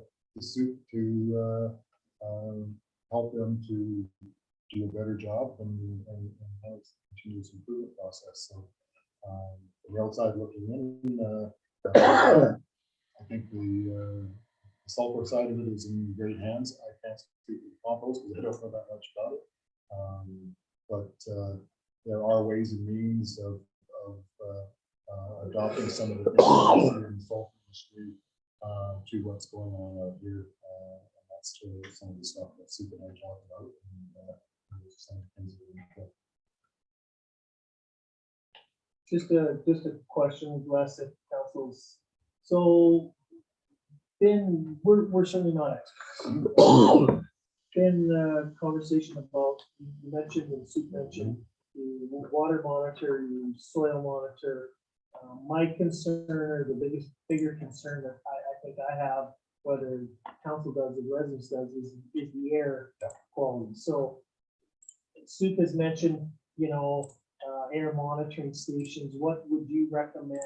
I guess two questions. One, do we have any concerns about the product that might be blowing in the wind, which will contain sulfur and the compost? What concern level should we have with that? B, what can be done to monitor what level of that product is in our environment as a result of that? Sure. Air quality monitoring typically are static monitors that are located in around the gas plant. They'll often be in the site trailer, and that trailer gets moved around from point to point to point so that they can make sure that they're in any possible fluid dispersal area or whatever. Those things are basically almost like a sticky tape inside. You may have seen them. They're almost like little birdhouses on the top of the fence post. Those are air quality monitors intended to collect dust. So they've got a defined length of time. They'll go around and check those monitors and probably data from them. And they will tell you that location, whether or not they're exceeding the current allowable limits around the site. So not only is it proven that it's containing any future dust emissions, but it's also maintaining it below kind of hazardous levels. And that is outlined clearly in the approval document. And it's been something that's been done long enough. It should not be so to meet the requirements for AP, 2 pages of things you got to do, and then include the report.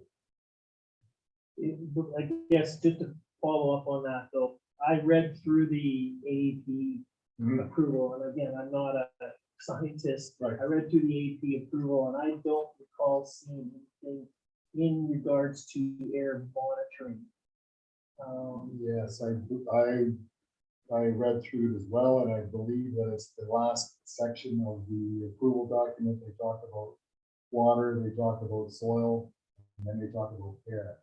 And it might be easy to miss because it looks the same if you're scrolling through. It looks no different than the waters, but quite often they'll change the air to water, and it'll be much the same sort of test or the same sort of reporting requirements and all and monitoring requirements. But in a nutshell, it means setting up the monitors, do your baseline, and then monitor it on a program basis in order to understand whether or not you are in fact below or maximum allowance. So I guess this might be a more of a I was gonna ask Sue, question for Sue. Yeah. So is that something we could entertain? do we Sue? have those, like, that's my thought. I'm not aware of those being in place right now. And I guess we certainly would have a greater comfort level if they were in place. It's in the requirement. And I guess that's my point. I didn't see it in the requirement. Maybe I missed it. But again, if it is in the requirement, how are we monitoring? Yeah, that's the methodology. I'll just have a quick look here. That's how it is monitored. It's through the static monitors at various points around the site. I guess what I'm gonna say, Les, though, even though it may not, it was missed or it's not required. So is that something is it something we could do? And it may help us present back to the public that you are doing this is what our results are, and then And I will get some deadlines as well on that. awesome. Like, Yeah, everybody, I just, like I said, I haven't seen any there, haven't seen any. I didn't look through it, Discussion so about them, so I didn't know that it was, if it's happening, I wasn't aware of that. If it's not happening, we need to make it happen. awesome. Any other questions? So have you ever checked with the power plant down here? Because between the power plant and the mine, on the Roslyn Road, they have a big air monitoring station there, and they do move them around. They have smaller ones that they move around to different locations. And I know that one at Roslyn, a few years back, I went to the mine and power plant emissions thing, and they told quite a story about that thing, how it would pick up. They even had it from the big winds that hit our areas, not alkali off of Dowling Lake and dust, have plugged the filters in that big one east of Roslyn. And I'm sure that if you're creating anything like that would contact you, that monitoring station would pick it up. You know, and it may. Our safety department. It would be a thing to check to see if there's been any, you know, not improvements, but the opposite of an improvement since you guys have been in operation. So, you So know, our safety department, they're aware and they're looking at better options. And as soon as I get some information to them. like I said, I think it would just appease and put some peace of mind. So, okay. No other questions? Hearing none. I'd like to thank GFL Masuk. I'm very bad coach for this. You're right. So, perfect. Les Lang, I got that one for a letter presentation regarding concerns. Mr. Underwaldy and December 14th, 2021 meeting for updated plan activities. Motion, Councilor Bowden. All in favor? Carried. Thanks, gentlemen. Really appreciate it. And yeah.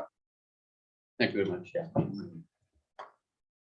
And I left my card. Yeah. So can you get a card? Yeah. Yes, I do. I didn't distribute because my phone number changed. Okay. I don't want to give you my Okay. wrong phone number. Well, just get it out to Vicky or Neil or Ray, and Yes. because I see Neil Ray fairly regularly. Him have my information. Awesome. Perfect. The other thing I thought I might mention too is that within Alberta, the University of Calgary, there's a Alberta Sulfur Research Limited. They've been around since the late 60s. And they are the premier research organization in the world. Quite often around the world, we travel around the world, we're looking for unbiased expertise. They look at Alberta Sulfur Research. It's a department of the University of Calgary, and it's a good resource. They've got papers that go back as far as 1967 of all the studies that they've done for the industry, because they're an industry sponsored organization. So, you're looking for another source of information better than the internet, because video and I love Google. yeah, well, that's what I find when I look on Google about a lot of things about sulfur, is that it's pretty obvious that there's a lot of armchair quarterbacks, because there's a wide variety of information that comes. Depending on their point of view, they might be fear-mongering type of information. But if you can stick with just the facts now on the chemical side, you'll see that there will be a few points in here and there in terms of empirical data, but it'll be pretty much the same. And then you'll get something that's outside. They're a good resource. All right, folks. Thank you. Good night. yeah. Public presentation, none on the agenda. No. Okay. Unless you want to speak? Develop. That guy's bullshit. Sorry, but when he said that they shut down after 30 days, I've been calling every time to get them to shut down. They don't know. They don't know at all. So he just bullshitted all of us. Like, I have the number I called today. I spoke with Matt. He was like, yeah, I'll get them shut down. So whatever he just told you that those guys know. No, he's bullshit. Who's that's a concern, if you get the airline. Yeah, and that too, because I'm gonna call environmental and have them set it up. They have a much bigger hammer than we do. Yeah, exactly, right? And I give a shit about these guys, man. I'm so mad. Yeah, there's rules for rules. Well, yes, and plus, Brad, that's so bad. Just keep in mind, Oh, I'm sorry, Brad, yes, that's so bad. Right, like, yeah, so you guys get where I'm coming from, it's so frustrating. So, we're not kidding, Yeah. in our, And we are too. yeah, I understand. We are too. So, yeah, no, we'll see. I don't know, like I said, if you're calling and they're not, like, I'm sure that our wins have been over 30K. Oh, The last 3 days. like, I tell them every time I call, like, you guys have a weather app, similar, right? I was like, when you see the winds pick up and shut down, well, what's their response? Well, we have truckers who are scheduled. I'm like, well, you guys can call them, it's only, I'm making you a phone call, how you guys can tell them who's scheduled for another time. But they don't, and I told them to talk to people. well, that's a concern too. There's already being told one thing and What's that, Dave? At 30, gusting 44 right now. And why do they have to wait, or, why do you have to phone them? Right, another thing was That's like, to be proactive. exactly, another thing was the building. Because like Brad told me that they had another building set up where they had fans on it where it's taking control of the dust, so there's not dust blowing out around areas. So I want to know if we can do now, right? Set up a building. You know, I just know you don't have to monitor it. Yeah. because they still have their piles out, and you can think about that pile being put back here. And that's when they broke it down, like we'll break it down for you guys. You guys are doing something to help out, right? Yeah, I noticed it, and I wasn't sure that was operational decision, or that was just the fact that they're not ultimately moving as much product as they do in the peak time. Right, yeah. But what, I don't know, how are they operating without having these measures in place? Like, isn't there someone that's gonna be like, yo, stop what you're doing, you have to have this stuff, like, or is it just hush hush money, you know what I mean? Well, That should be up to Alberta Environment, not up to Hanna. Town council. Exactly, and what we already call environmental. They're the ones down who on it. license them, so. So, Maybe that's what you should come first. and I'm gonna call them again, like, get that. They're monitoring. Okay, and that's the goal that we have as well. Like, I don't wanna ruin, I wanna work with them a bit so they can work with us, you know what I mean? So, What your business is dropped. a little bit of our business has dropped, so a lot of people have told us they're not coming back out of the dust. And I have video footage of the dust being so bad that literally I watched cars slow down to like a 30K, 40K just off that night. Like, very bad. Well, and we want something dealt with it before a wreck happens. Yes, they did tell us that they're spraying water, but he told us to spray water on the ground. And I told him, well, man, somebody drives right in front of my restaurant, that's takes up. I'm not worried about that, I'm worried about the stuff going off the pile. Because like, I want some notice of it on our windows in our restaurant. Not very good, right? So, Yeah, no, we'll follow up if there's something, if you're talking with our environmental, they want to hear from us or want to talk to us, encourage them to call. okay, yeah, they haven't mentioned anything, but you guys, they just. But wanna do, encourage like- them if, that we have the same concern, that they want to reach out to us, we're more than willing to have that discussion with them at any time. Awesome, thank you so much. I'm sure you can talk to Murray too. Oh, I have. He's been concerned, about this. And I've talked to Bree already. I've talked to his son Randy. I've talked to Brian Meckie, who owns the RV park right by there. I've talked to Shelby at the Husky. I can't get a hold of anybody going to the important Husky or something. So. Talk to that guy Pine Ridge once or twice. Yeah, that's right. Right. So, yeah, no, and don't, like I said, we're not necessarily able to, maybe satisfy or make things stop or go away right away, but certainly keep us in the loop. Yes, like I said. Yeah, no, and that's our goal too.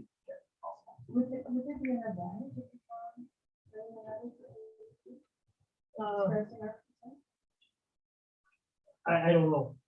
maybe see how they respond? I wouldn't, it would be interesting to have, and I don't know how easy it is to have the AEP representative to actually come up. They do have That a would be the file, next goal. like they already have a file for us. So like every time I call them over, it's for my reference number, they're like, oh, that's a call. Okay. Okay, I think we're on the right path with that. Yeah. I mean, Okay, no, thank you. Awesome, well, thank you guys. you're welcome to stay for one. I'm turning it off. Oh, we're just getting to the good stuff now. I'll skip that part, you guys. Yeah, have a good night, guys. Council minute meetings, minutes of the regular meeting of the council held March 8th, 2022 be adopted as presented. Yeah. Councilor Olson, I missed Councilor Olson all day, so, minutes of the information meeting, March 30th. Oh, I don't think you know. sorry, we had a whole, everybody wanted to motion. So, Sandra Murphy, where are you at? Oh, she's here. I just put up the agenda. Okay, Councilor You Murphy, can't see her. Okay. perfect, there you go. Okay, I have, carried. I have the agenda on my screen. You don't, if I'm the only one you're sharing with, you don't have to. Okay. Does that make sense? Okay. Yeah. Minutes of the information meeting council, March 30th, 2022, adopted as presented. Motion. Councilor Kroll, all in favor? Carried.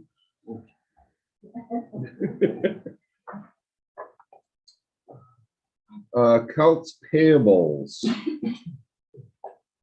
Has everyone had a chance to review that? Councilor Warwick had one question. Just give me a second here.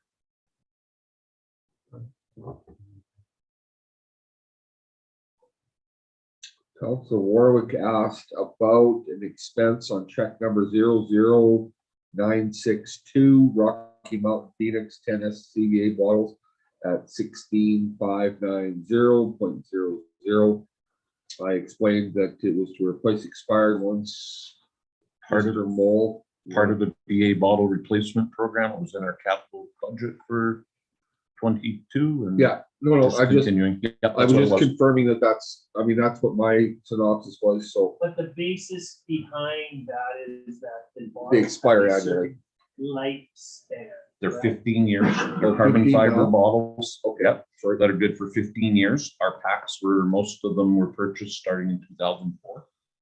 So we're hitting that. We've been buying 10 or more a year for the last 3 or so years, and we just disposed of 26 bottles the other day that were outdated after those 10 came in. So Well, You can sit at the table if you choose to, Brent, if you have time to. No, oh, actually, the break is on the other side of the sign. Wes?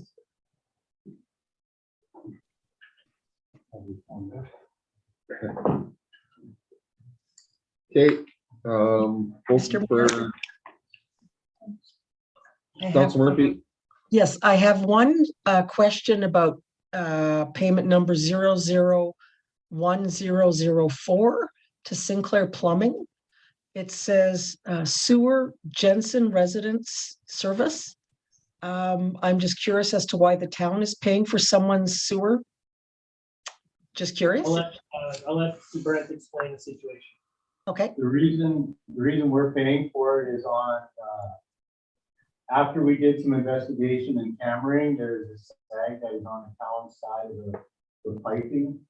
So it was something that we fixed. And we'll Thank be fixing this spring.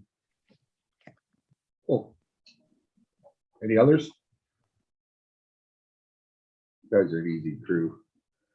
We need a motion to council accept accounts payable, general ledger account check number 412-128 to 41258, and direct deposits from 000-932 to 001-010 for information. I'll do it. Councilor Murphy, all in favor? Carried.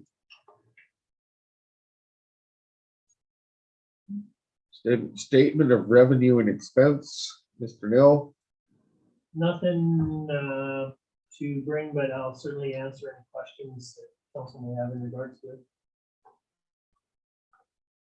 Hearing none, can we get a motion to accept the statement of revenue and expense for March 2022 for information? Councilor Olson, all in favor? Carried. 6.03 budget overview.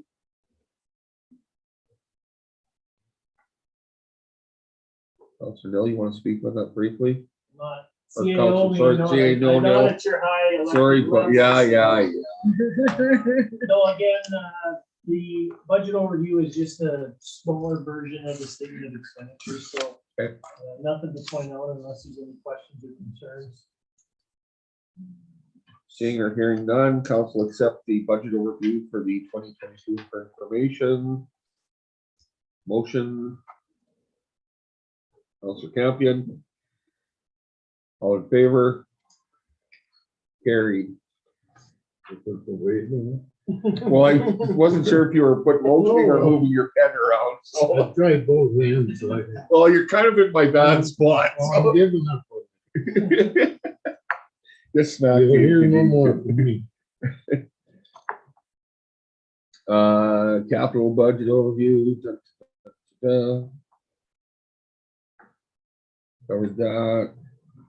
Committee reports. Well, Oh, there sorry. isn't. The capital budget overview Sorry. is we every quarter we'll break down. Okay. So, again, just gives you an update as to where we're at with the specific projects. Any questions? None. Councilor Bowden makes a motion. All in favor? Carried.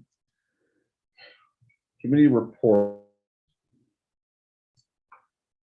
Community Services Board meeting of March 21st, 2022. Councilor Campion, isn't it not? Yes.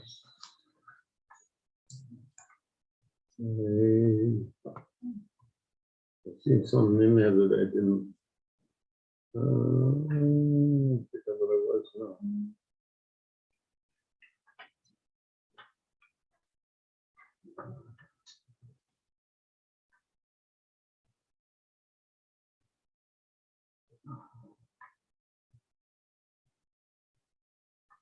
In terms of, you had a question on it, Council Campion, or there I was thought there was a mistake in it.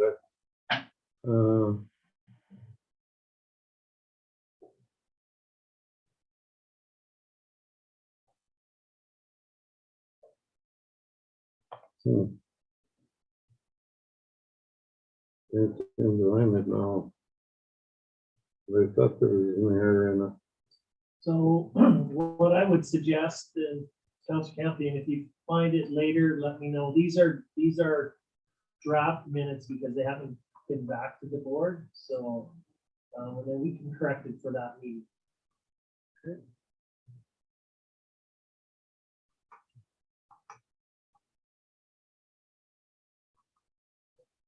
We do them all at once, Kim, or just? We can. If council's good with that, if they don't have any other questions with the MPC minutes. Everybody have a chance to look through those? Councilor Burke is nodding. Councilor Cole looks very perplexed. Careful. I too am very perplexed. So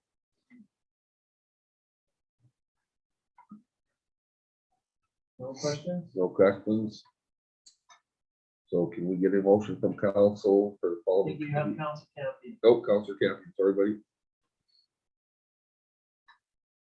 You made the motion. Made the motion, perfect. All in favor?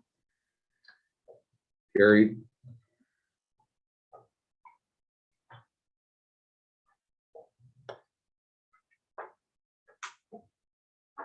Don't need to just go ahead. Yes, sir. Okay, I'm just gonna touch on a couple of things. As you see, you got my report, you got Michelle Taves' report and Kevin Olson's report. So just wanted to let you know, Fox Lake Campground, we are getting calls from our contractors. We're gonna be in the areas wanting to get in sooner than later. So we are gonna bump up our opening time, but it will only be power. We won't provide water or the shower house until our weather changes and improves, and that's generally typically mid-May that we're able to have the water and shower house open. And that is when our caretaker would be middle of May. So we are looking at that. You may get some feedback from residents, locals, if all of our camping sites get taken by contractors. But I look at it that they're not getting a deal, they're paying the same rate. If they're being used, that's good. But I have a feeling that they might be popular this summer with the crews that are gonna be. So just wanted to bring that to your attention. I think I talked to you guys a little bit about, I know we talked a little bit about the Apex distribution line project scheduled for 2023. They're doing their preliminary work, planning work now. But if you notice the tankers at the community center, so TransCanada supplies the natural gas to the town of Hanna. Apex is our contractor. They have shut the gas off to the town of Hanna to do an inspection of their line. So the natural gas is for the community is being fed through the tankers at the community center. So they've been set up since Sunday. They're thinking by the end of this weekend, they'll be back, system will be back on, and they're on. They did call the other day wanting more space because they have to bring more tankers in because the weather's Four trailers a day. colder than what they anticipated it was gonna be. So there is someone on site 24/7 monitoring the system and the station. So that's why you've seen some of those tankers there, but I'm hoping by the end of the weekend that they'll be done and moved off site. Just want to reiterate in Michelle's report, the Thursday night, Father Smith night, hoping that council can be there in attendance. I think we've got 175-ish tickets out. So I think it'll be a good event. I'm looking forward to that. The other thing, Drive Happiness has been on everybody's radar. So you should see in your mailbox right away more information on it. We did a mail drop. I think it was going to the mail today on the program. We do have one driver who's gone through the process and is ready to go, and another one that's very close to. Once we get the second driver, we're going to do more of a blitz locally in terms of who you call, how you get arranged for rides, and get the process started. And hopefully we can recruit some more drivers through that process. We have three that we're aware of that are going through the process, maybe four. One's complete, one's close to being complete, and I'm not sure where the other two are in the stage, but we're hoping that might attract some more people wanting to drive. So hopefully that's moving forward as well. And I don't know, Kevin's report's pretty basic in terms of through the ice season, getting ready for spring, summer, and moving forward in that regard. So this is kind of our time where we transition from winter to summer and move forward. So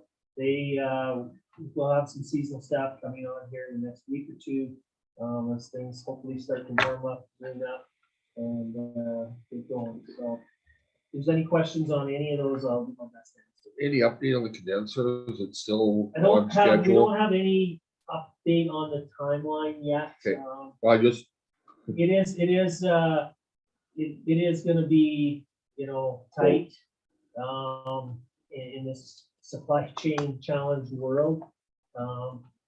Funny, we were kind of tongue in cheek, rodeos looking at moving to a different date, which potentially is earlier in September. And figured, okay, the rodeo is gonna be able to be early, but we're not gonna have our condensers, so it's just Murphy's Law, right? So Kevin was gonna reach out to, Kevin was gonna reach out to, minor hockey. I talked with a couple of their people just to give them a heads up that, this is where we're at, this is what we've done. We'll keep them in the loop as we move forward throughout the summer and as we know more. So no other change on the time frame at this moment. Go ahead, Councilor Morrison. I have some questions about the electric vehicle. Okay. Program. Do you know anything about, I guess some of my questions were about, the units themselves, like who, and how will the power be used for? Yes, And so will that go to the town as far as, offsetting the expense of the Yes. power? so if we're successful with the grant, the capital outlay and cost will be covered through the grant. Any operational costs further to that are the towns. So that's why, the cost of extra electricity, any of those things, but that will flow through. It will be a user pay, so we will be able to establish the price and the payment. So the theory behind it all would be you want to set a price where you would recoup your costs and your expenses. So we're going through the process at this point, hoping to get the grant. If we do get the grant, then there'll be a staff built, installed, and ready to go. From that point on, they're ours, and we control the payment and what fee, and we'll want to set something that will offset that cost. And that was also my question as far as, it's all become town property, and the town will look after any repairs, insurance costs. Yeah. And I guess there's no idea, how much insurance would be on it. Well, At this point, it would go through, The insurance, we would go through our insurance company.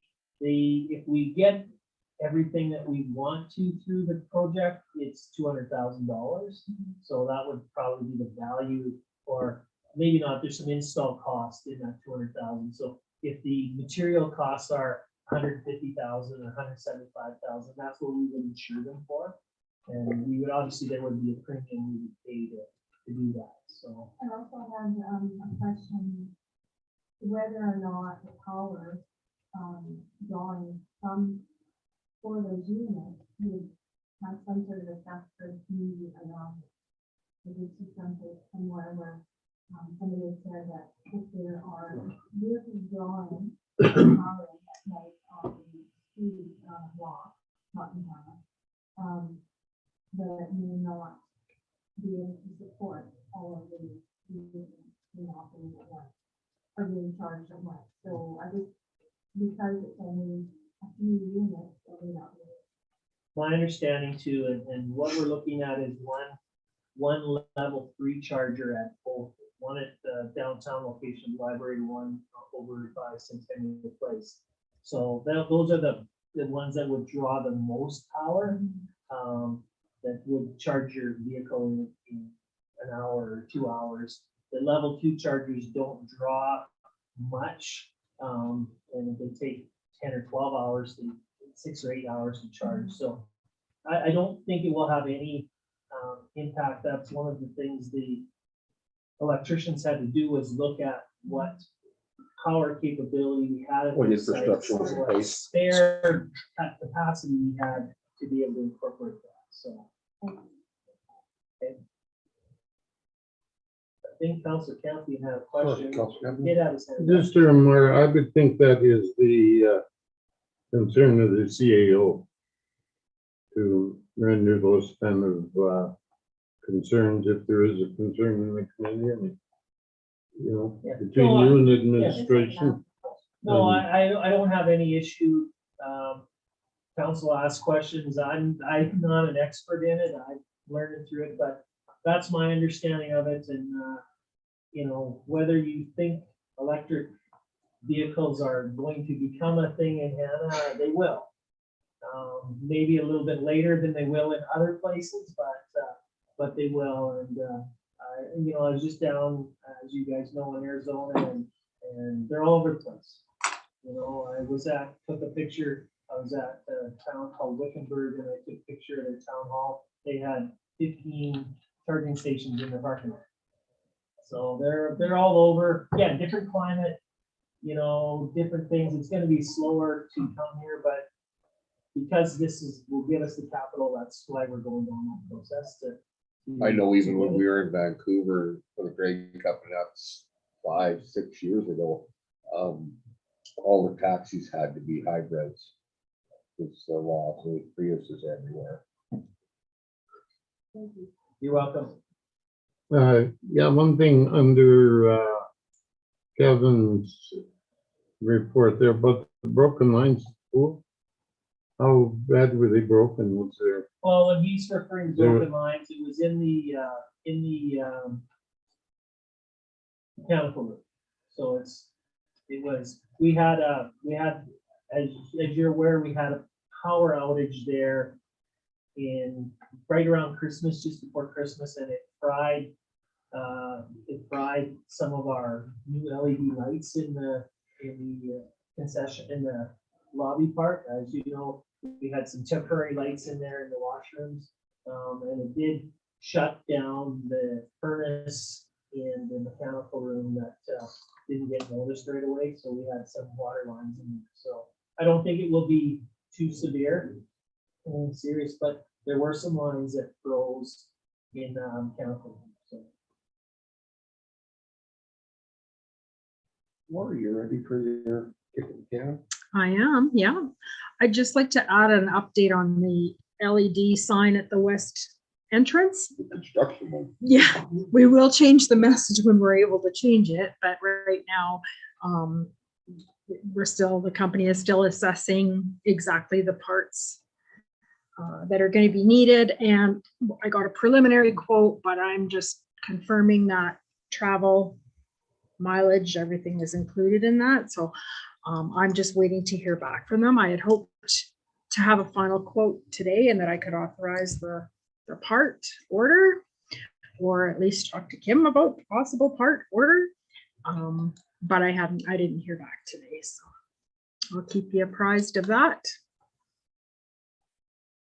So the only other comment I have is our new officer in charge referred to the report. Lori did a lot of work for their Symphonius, prepared it, compiled it, got it together. So when they ask about priorities of the community, you know, I use this as the guideline. I know there was only 60 or 70 responses, but it was, you know, I think it's probably pretty close to what the community believes and would want. So I would think that he would use this information to help him determine his priorities. So,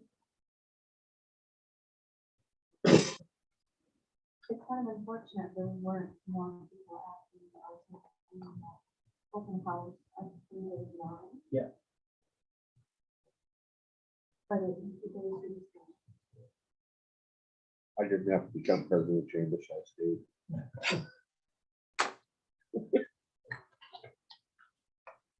So Brent, you probably want to update them where you're at. I actually have something up my report. I bet you know what it is. After isolating some valves, we found the break is actually on the west side, so the 200 block on the west side of the valve. So the 200 block, the businesses, Dr. Dave, York, have water at this time. We've operated 7 valves in order to get that shut down. One is leaking. We did open it back up and the leak seemed to stop, but we're gonna have to repair some bolts on it. I have Brooks coming in the morning. They'll be here right away. The reason I'm bringing Brooks is the weather change, of course. And I believe when they start, because it's so close to the valve, the way it was shooting across, we actually thought it was on the east side. I feel that we're gonna have to turn at least 3 more valves to shut down all of that 200 block. So my guys will be busy doing that and taking away the wet dirt, bringing in the new dirt. As you could tell, it washed quite a bit of the road underneath. There's quite a, by our catch basins are all washed out. So there's gonna be some repair there. So my hope is I've contacted Dr. Dave.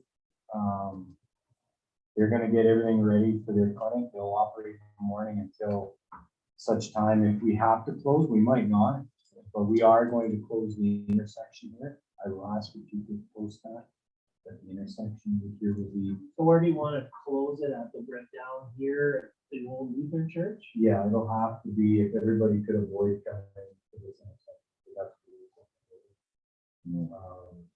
And what about the other direction? You want it down at Dr. Dave's? well, I know they're not supposed to do U-turns, but I think if we close it off right at the crosswalk, I don't believe you're gonna have to come this way, so people can still come to the businesses. And a lot of people don't like to walk. I don't wanna make them too mad. We'll try and close it off and keep Tackabri and everything open. If everything goes right, touch wood, if they're here early in the morning and with their equipment and us hauling, I hope to have it repaired by lunch.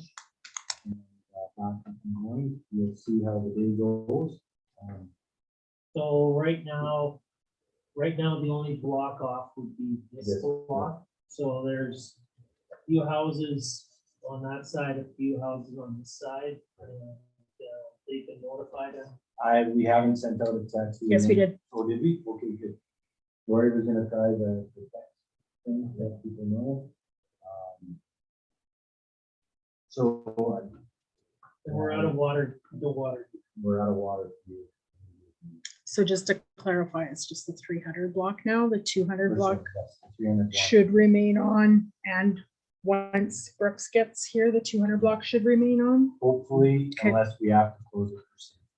Okay. It may have to get shut off. If it's too close to the valve and we're worried the valve's gonna blow apart when we expose it, we'll have to shut the pressure down or shut it off to make sure nobody gets it.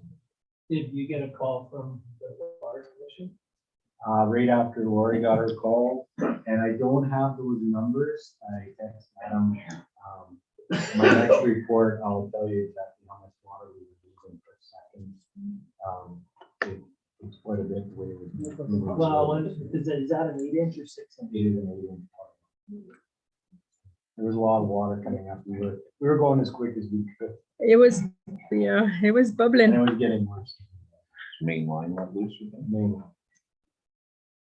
Where's it changed to a 6? It was supposed to be a 6, but when we dug the Royal Bank, so the numbers. Paul's So it's that- already an 8. That's where we're at, and we hope to have the houses and everybody back up and going by, like I say, if the weather wouldn't have changed, and I wasn't down on that, we would probably have tried it ourselves.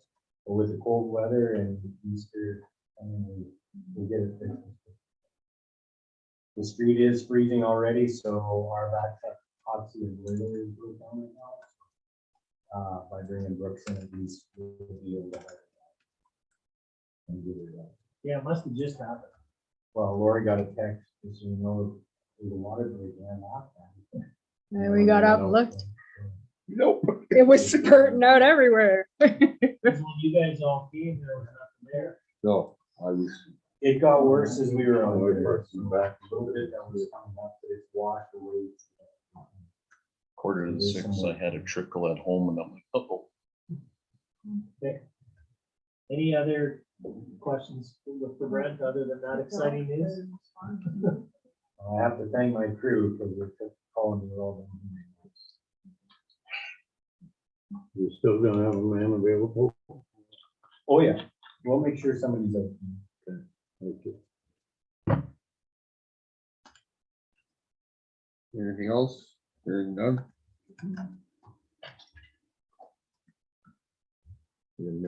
Yeah, just one second, Mike. Motion that we accept all the reports as presented for information. Council Bowden. All in favor? Great.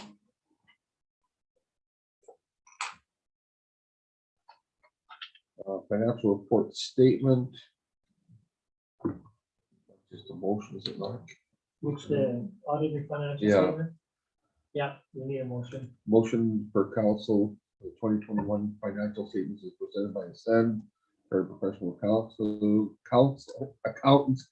that the 2021 financial statement be advised and made available to the public on the Town of Hanna website and the town office during regular business, our regular office hours. Motion.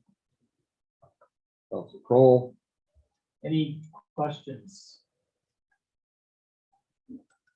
Once I get it, I'll come and do it. Yeah. All in favor? So we will, as we say in there, we will put a copy on the website, so it will be available on the website if anybody wants to see it. If anybody does want a hard copy, a printed copy, if they come into the office and request one, we can make one available to them. If any of you would like a printed copy, just let me know and we can get you a printed copy. Okay. Got your name on one right here, then perfect. But it will be on the website, and if somebody doesn't have access to it and they want a printed copy, we just need to come in here. What next one, Kim? Okay. How come didn't, that's sitting on the audit committee, how come we didn't have to do this? That's Jeff's call. Oh, just, Yeah. okay. Yeah.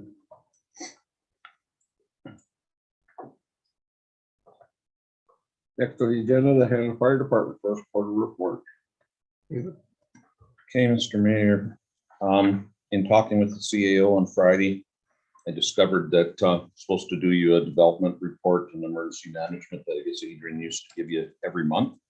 So apologies that you didn't get anything written. I'll make sure that changes next quarter. So I'll give a little development EM first, if that's okay. Development for the first quarter had 11 development permits pulled, 4 for signs, 1 home occupation, 1 for a fence replacement, and 5 of construction. Out of the 5 construction, 1 is a new duplex. The total development permit construction value right now for this year so far, first quarter, was $628,000. So that's looking good. Any questions on development, I guess? Okay, emergency management. I need a DEM course. There's none available, so I offered to host a DEM course. So now the emails went out to the region to see how many people need a director of emergency management course, and we'll look at hosting that here. It's relatively new course, last 3 years or so, I guess. So we'll see how many people need it. So what's the, do you need to have a prerequisite? You have to have the 300? Prerequisite. You know, good question if you need the 300 or not. I think so, but I'd have to double check. What's 300? ICS 300. Yeah, to be a DEM, you have to have an ICS 300 level now under the newer rules of the province. So we'll see how many people come out of the woodwork needing that. Now that we've done a regional with special areas. Director of Emergency Management, so the DEM is. So now that we've done a regional emergency plan with special areas, we'll see if there's any other needs for it. Yeah. ICS is Incident Command System, sorry, You guys know. which is a 100, 200, 300, and 400 level. You need to be at 300 level to be a den now under the new rules. Which Kim and myself are both 300 level, along with a few others in special areas. Also was trying to figure out the MEOC, which is Municipal Elected Officials course. Right now it's online. That's the course that each of you as councillors and mayor have to have. So I wanted to do it a bit of a group session if possible. So I'm just getting some more information on it. And then we'll look at how we're going to present it. But instead of each of you doing it on your own, I know that would fit your timeline better, but I don't think you'd get the value out of it the same. So we might look at doing an online, but be in the room together and go through it as a group so that we can get those conversations out during peacetime instead of when the proverbial, what is hitting the fan, that we're not trying to figure out who's who in the zoo and what everybody's roles are and expectations. Because there's been some changes there with the Emergency Management Act 2 and with the, it used to be that one councillor could ask for the DEM could ask for a state of emergency and one councillor, the mayor or deputy mayor could sign that off. Now it actually has to go to the Emergency Management Committee of Council, which I believe is the mayor, Councillor Bodine, and Councillor Murphy. And myself, yeah. Yep. Okay, so we haven't met yet, as you guys know. We will be, but it's important to get all the council trained on that. What's that? I know who you are. Yeah, I know who you are too, sir. So yeah, working on that. I'll keep you in tune there. I don't want to. It's got to be done this year sometime. How many councillors, I guess I could ask, have taken the municipal elected officials course? Never. No, well, I think you did it. I think you guys did it in person last time. Randy Tiller, I think, did it at the fire hall for council. Oh, yeah, okay. 4 years ago. 4 years ago. I would really like to see it do it again. I think, there's been Isn't there a changes. requirement, like, and this is I don't know, if they've taken it once, are they good or do they, yeah? My understanding is if you're taking it once, you're good, but I would really like you to take it again if possible. There's always changing information. You have a brand new DEM. I may have different ideas on. Or attend the group session after. whatever. Yeah, I think it'd be good to get everybody on the same page and up to the same level. It'll be different now that it's online. So I'm hoping we can go through it together, but Do you know how much, I think you guys spent, and I wasn't part of it, but did you spend half a day? Does that ring a bell? With It's- Randy? Like a lot more. Randy figured it'd be about a 4-hour online. Your If we facial did- expression said like 9 hours, so. Yeah. If we did individual, he thought I could shorten it up if I had all of you in the same group at the fire I hall was or just whatever. trying to, I'm sure it was all happening. And then the day after, they'll Change everything? they'll change it It's again. government. They'll upgrade it. I just wondered, we do have a info session on the 27th that everyone should have in their calendars, of April. On. Oh, you're going, okay, so that is. So maybe we can look at the May info would be the last Wednesday in May. It might be able to tie in something. We have a short agenda for it, and then you can, you might not be 25th there of at the May. end of May. I don't have the calendar here. 25th of May. I could do morning. Is there Okay, any? well, we'll look at- Okay, yeah, I just kind of thought that might be the day that people have, That's what I was thinking too. that might be able to capitalize on that. And so that, we'll keep that date as a potential. So, yeah. I'll hold it in my schedule till we know which way we're going. Any other questions on emergency management? Then I'll move on to a fire chief's report. You got your stats in your package. You can see from them the first quarter's been steady. We had 23 incidents. It is down 4 from last year's first quarter, but still busier than normal. Last year was a record-setting year from start to finish. Membership update, currently we're sitting at 28 members, leaves us room for 2 new members. Not in a real rush to fill the spots unless the right individual comes along. It's always been a priority that any new members must fit in with the current group, because it's much easier and cost effective to have good retention than to have to recruit and train from the beginning. As far as training, we've done a lot already this year from January 1st to now. We've done 2 weekends of medical first responder course, got 9 of our members trained up fully to be MFRs. Some of them had basic first aid, some had been former EMRs, some had been former fire medical responders. So now we got those 9 trained up. I believe that takes us to 14 members that are currently trained as medical first responders. We complete. And just for layman's, so what would that serve them in terms of their training compared to paramedic? Are they somewhere between first aid? Just Got basic or standard first aid and an EMR? Is it kind of somewhere in between there? if you knew the old system of EMR, EMT, pretty much the entire skill set of the EMR, with just, I think there's like 1 or 2 missing and a couple additional. That sound right, Clint? It's very, very close to that level. If you were an EMR before, is there many differences in what you're trained to now? So very, Just curious. yeah. So it is a decent level, and that gives us 14 out of 20 right now. And as you know from the info session that we talked about a few weeks ago, we do carry medical bags on 3 out of the 6 units.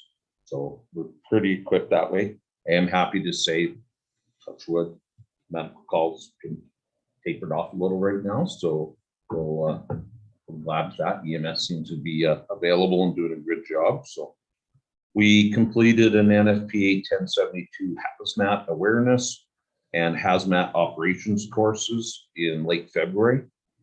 Had, you want to say about 18, 19 students in those courses total in our regional group. So that was good. It's a lot of recognizing, just being aware of hazardous materials incidents. We're not equipped to deal at a technician level, but we can definitely be aware and take some first steps to more or less for our safety, responder safety than anything.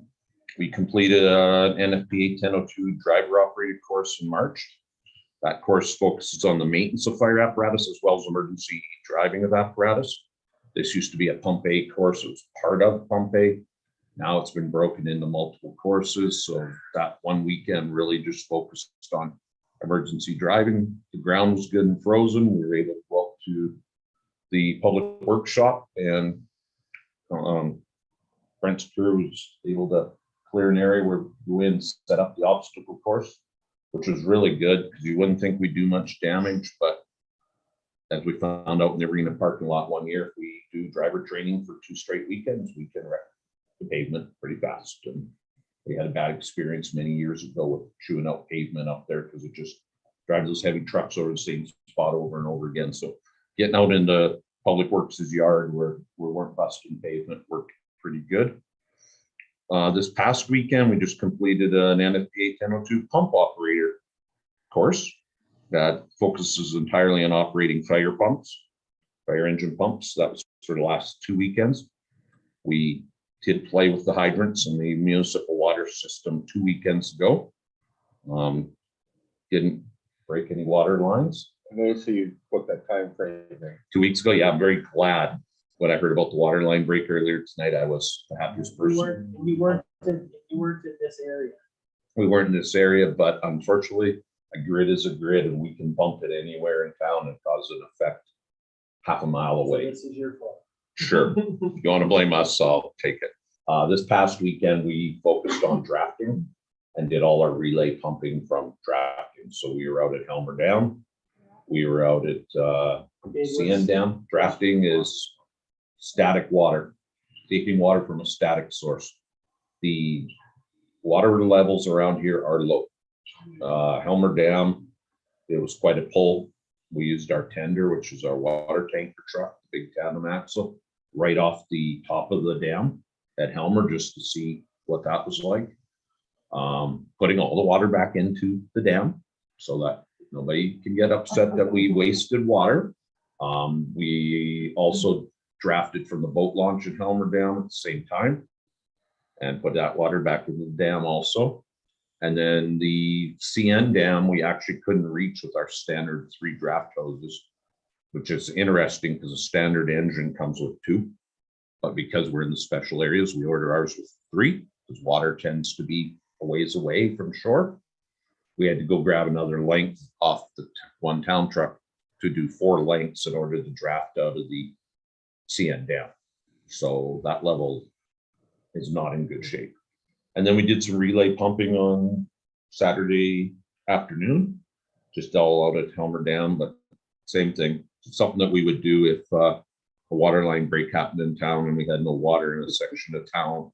We might be able to relay pump from another part of town. So sorry. Actually, in a case like what you're dealing with now with the 200 block tonight or 300 block, we would use our tender. We have a water tender, 3,000 gallons.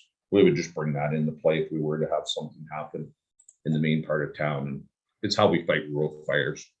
And this time of year, we actually have a spare tender. Special Areas brings one of the road crews in, tenders, and it's sitting in the wash bay. So we run in 2 tenders to every rural call right now, just because it's so dry out there and it's so tough to find any decent water sources. So training tower or training field, not a lot there, but we're looking at applying for a CFEP grant application to do the next field of the next phase, which is our outdoor burn props.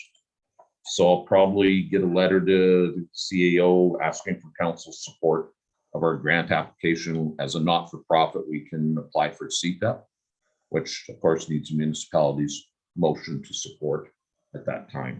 We did get a CFEP in 2018, pre-COVID, somewhere. It's a while ago. We took a year off of asking them for any money last year. So I'm hoping now that we come back and try to get that final phase. We'll probably be looking upwards of 250 to 350 on the grant that we'll be looking. So I think that one's 250 is the max. Or no, 500. I'm not sure. They used to have a small stream and large stream, and I thought small stream was. Yeah, it's 50-cent matching dollars, and we have the matching dollars in the bank account. When we came to the municipalities and asked for support, we had done $55 per capita for all the regional partners. Special Areas at the time kind of started it off at first 250,000. So that's how we based our numbers to match. And all the partners in our area have joined in and paid in one way or another. Some paid over 2 years, some paid up front. Special Areas did offer bridge financing to any that needed it. So the last one was Serial, had been the only one that hadn't joined in. And when Special Areas took it over, they ended up having to pay that one because it hadn't been paid yet. So they kicked in another, I think $660 or something like that. So we do have the matching money. We do have some interest in some other groups asking about a training group, wanting to know what it would be like to get into it. So some interest out of the Castor and Coronation Fire Departments, and Flagstaff County just went regional, and their chief's been on me about whether or not they could start coming this way for training. So when you say that, David, do you mean them joining your group, or They want to join. do you guys have the capacity to, like, I know you guys were pushed to the limit this last one with close to 30. We just Students. did 27 students through a pump course. As we get caught up in our new way of training, when I say new way, we used to do 2 weekend courses, and that gave you 1 course basically, and you had to have 12 of them to get your seal to be a firefighter. Now we're doing complete series over the course of a year. And when you're done, you have all the courses you need for that. So we're getting a lot more training in to that tighter timeline, because we can do everything here other than the flammable liquids, the one set of props we're missing right now. So as we get caught up in that, I think we're going to find then it's just the new people that need it. we're gonna catch up. So I think there's gonna be capacity in a couple of years. Now, again, if we get the outdoor props down, we're gonna have a rush on that 10-1 firefighter 2 level, because we've got to get everybody caught up, because there's only a handful of us that have it within the special areas. There's probably Rob, Glenn, Brent, myself, a couple of Jenner. There's only a handful that are fully trained to that level, right? So there'll be a lot more courses to get going. A lot of guys need the one course, but yeah, and whether they want to pay in, we're looking at $55 capital to come in, same that we charge Youngstown or anybody else, right? And then that money can be used towards developing of a few more crops and finishing things off.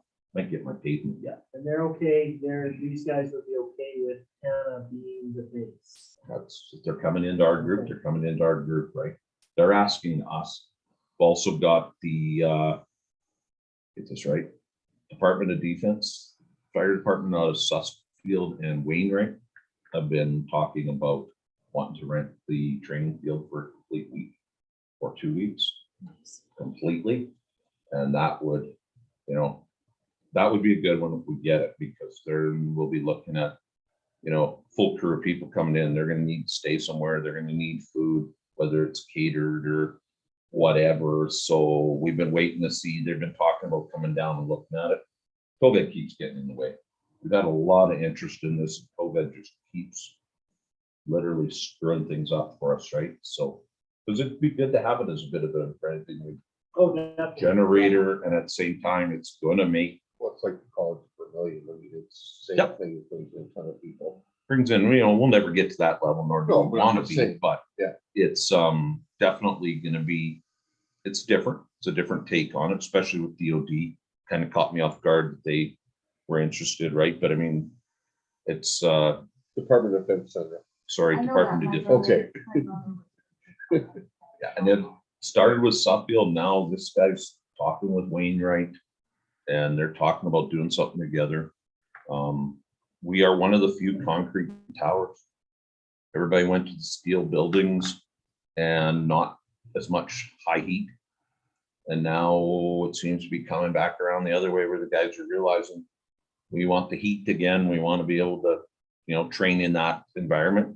And you can't burn acquired structures anymore. I turned a house down here not too long ago because we just can't do it anymore with the safety codes and everything else. What you have to do to burn a house with a practice, put people in it and try extinguishing it. The safety, what you have to pretty much gut it to do it. And it's just impossible, which is the reason back in 2016, 2015, we started talking about building what you see there because of that. Edgerton, you know, they did control burns on a house in the third or however many days they did different runs, and all of a sudden had an explosion and seriously hurt people. And they to this day don't know what caused the house to blow up. It's close to Wayne, right? I have my own theories. But so There's Putin's looking around. any questions for me? I don't know how to answer that one, Counselor. Don't. So are you about done your training for this year? We are complete for spring now, for as far as the emergency training group. We have this other training now that we've been doing is we are looking at 2 courses for Heartland. So they used to send their guys away for industrial training. And there's enough crossover for what they're looking for that I'm able to provide that. So we've been bringing some of our guys in. We've done 2 courses now, right? Yes. Twice, 2 falls. We did September for the last 2 years. Again, struggling through COVID and all that. We have one booked now for early June. It's a 2-day, Tuesday, Wednesday, and then one for the first week of September. So as far as our municipal guys, yeah, we're done our formal training now. We'll be starting to run tower runs probably May, June-ish, July. That will start getting in the tower runs just as our practice nights, just using the facility ourselves for just us. And we start in Nfpa 1001 Firefighter 1, the basic training. We start another one of those probably October. That'll end May or June. This cold weather in the springs make me think of June and more than May.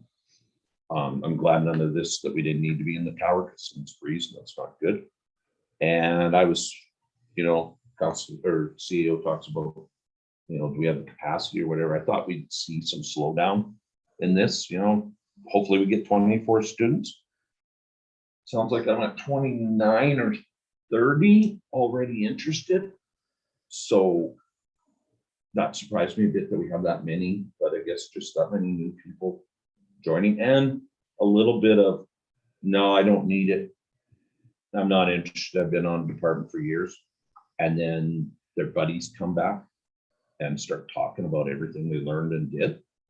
And then they go out on calls and find out they don't get to do as much as they used to because their chiefs are using the trained guys. So I think we're seeing a bit of that osmosis of, okay, I better go do this. Because we've seen some guys even in the hazmat stuff that we didn't think we'd see before that have been on departments for quite a while, but decided to take the training. So we did go early this year because of trying to work better for the farmers in the rural departments.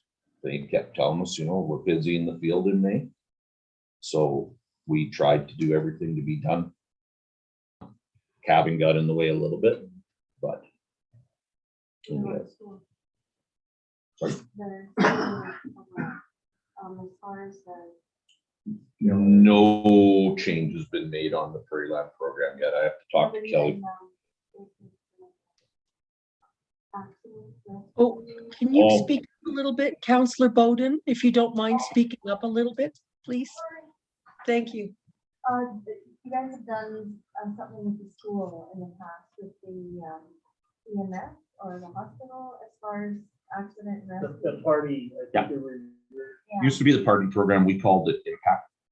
I'd have to go, I think we did about 4. COVID definitely eliminated that. The people that were involved in it have changed positions. So the school resource that was there, Nadine Hine was working through the schools then, and she's no longer in that position. Victim services, when we talked about it earlier, tonight, it's hard for me to sit here and keep my mouth shut. They were heavily involved in it. And then when they disbanded, we lost that resource and they were paying the bill to bring our speakers in. And we had some interesting speakers come up from the States. One girl in particular was up here a couple times doing her stuff. So we lost that. Now that COVID's subsiding, hopefully, I'm really hoping we see it pick up next year. And maybe at that time, we'll have to look at doing it for grades 10, 11, 12, or capture the ones that have been missed in it, right? Some other ones have kicked up in the region, copycatting us. Or trying to do some smaller versions during COVID. I believe Concert had something, veteran Oyen, the RCMP Corporal and Oyen was really into it, trying to make it work down there. So not saying we won't do it again, but no plans this year. We do it right start of May and you plan for it for 3 months. So we're kind of missed the 22 window already. I'm hoping 23. Anything else? Hearing nothing. Motion for council to accept fire department's quarterly report for January to March 2022. And thank you, David Mole, Fire Chief, for presenting this evening. Motion. Sure. Council I'll take Olson. that. Okay. All in favor? It doesn't matter. Carried. Municipal Planning Commission appointment chairperson. Oh, who's this guy? Fire up. Council ratifies the appointment of Kyle Olson of the town of Hanna, Municipal Planning Commission term expiring the end of October 2022. Pretty short term, isn't it? Unfortunately, no change. Every year. Unfortunately, that's the way the bylaws roll. So. Okay. Motion, Councilor Campion. All in favor? You voted for yourself, okay? You bet Yeah, you. boy. Carried.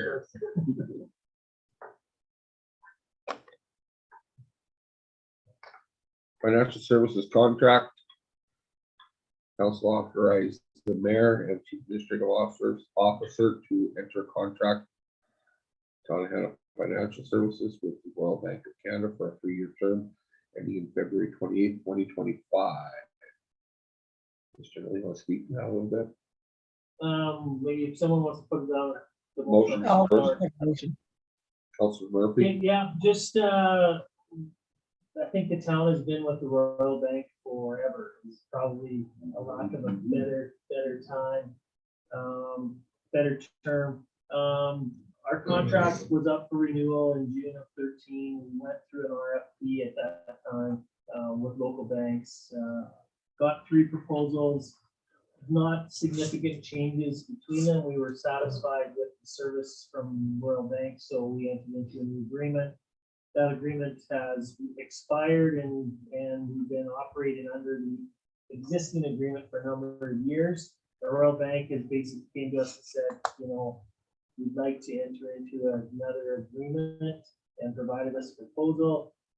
Only real difference in the proposal from where we were operating to where we are now is our previous previous agreement gave us prime minus 2%, or gave us prime minus 1.9% on the interest rate, and now it's prime minus 2%. So a 1/10 of a point difference on the interest side. Other than that, all their other fees and charges stay the same. So I would recommend we enter into this agreement. If council wishes us to do a banking review and do an RFP, that's still available and on the table.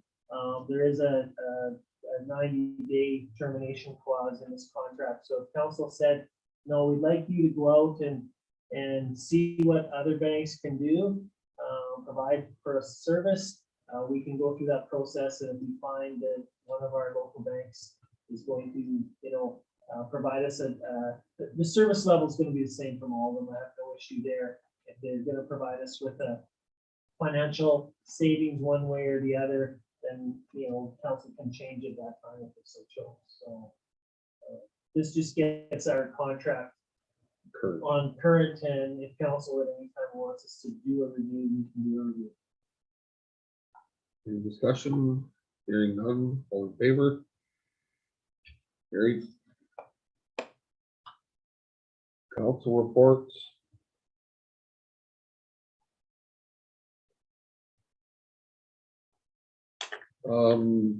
Mine's pretty self-explanatory. I've had a few letters of concern via email. Most of them have been pretty straightforward as far as just communicating misunderstandings. Other than that, it's been pretty good. Met with TransAlta, clarified what they're doing. Moria's gone through a massive, I shouldn't say massive, a change of people in charge. They seem to have clarified what they're doing as well as far as timeframes. And other than that, it's been pretty good so far. Moving on to, let's go with Council Camp. Not, let's find my report. Get that in there. Yeah.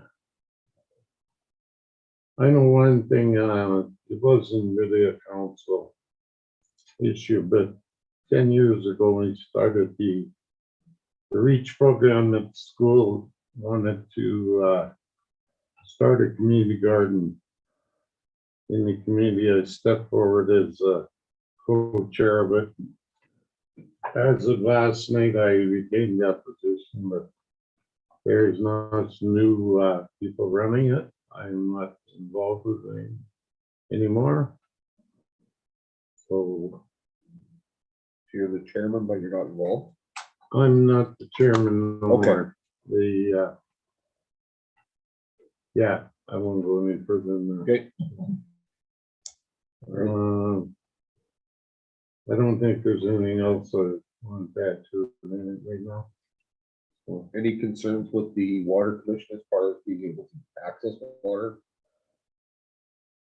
I don't think they have No. an issue Mr. Mayor, because they're drawing theirs from the river. Yeah, that's, the river is very, very, very low. It's all I was.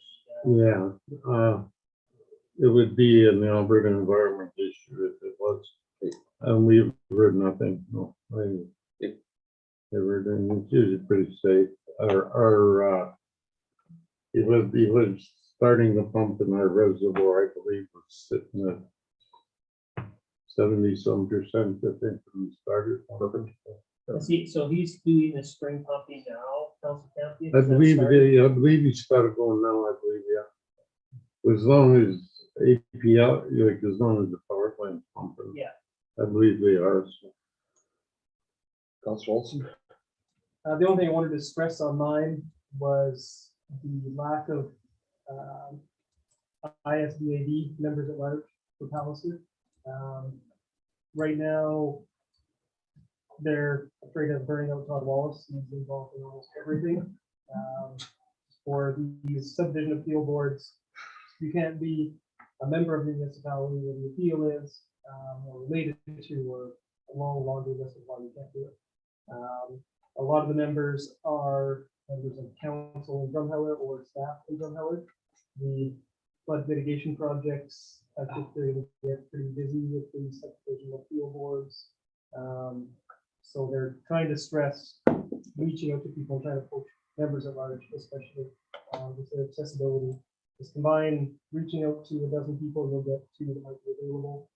Something comes up last minute for all these meetings and appeals. So I'm going to try to poach a few perhaps past members and members that might be involved. Just don't poach our NPC members. Yeah. I looked at that. We lost Mr. Wallace last time because he joined that group, so. But no, and I'm joking in that regard. If you want to have a discussion with former councillor Stickle and former Mayor Warwick and throw that out there as an option to find a replacement. We can find a replacement. And they'd probably be, I won't say they'll be busier, but they'll be involved in certainly very complex. Yeah, I think it would be interesting if you've got the brain for it, and I think they will be busy and done for it. Because I think Council Camping, it was two-day training. Yes. Yeah, SBAD, yeah. The other And I thing, know that Councilor, well, no, not Councilor, Klaus's wife, I forget her name offhand now, but she was on the MPC too. She said she found it too boring. She wanted to get on the subdivision field, and she sure enjoyed it. And being an ex-lawyer, she's good at it, so, you know. yeah, I know Mr. Wallace is our only Hanna non-MPC, non-council, non-staff that's trained. If Palliser wants to put together a poster or something, we'll certainly share it on our social media to see if that generates interest too. So. Wonder if former councillor Preston is interested. He's been on NPC for quite a while. He still is. Yeah, he still is. Yeah, but that's But somebody he's another that, one. yeah, he's another one saying being on there a while. Yeah. Yeah. So yeah, we went into it, and there was some clarification from the legal people. I think Palliser got some advice that, for example, me as a staff person or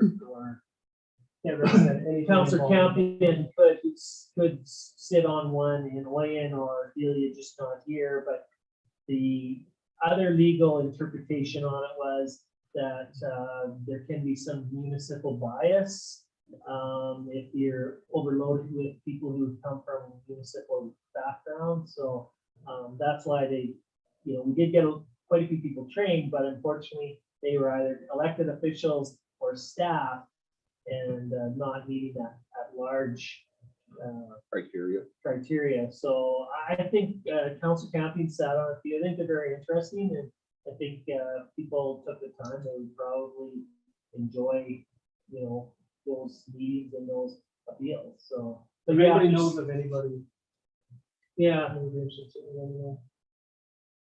And both that I sat on got the field again, so.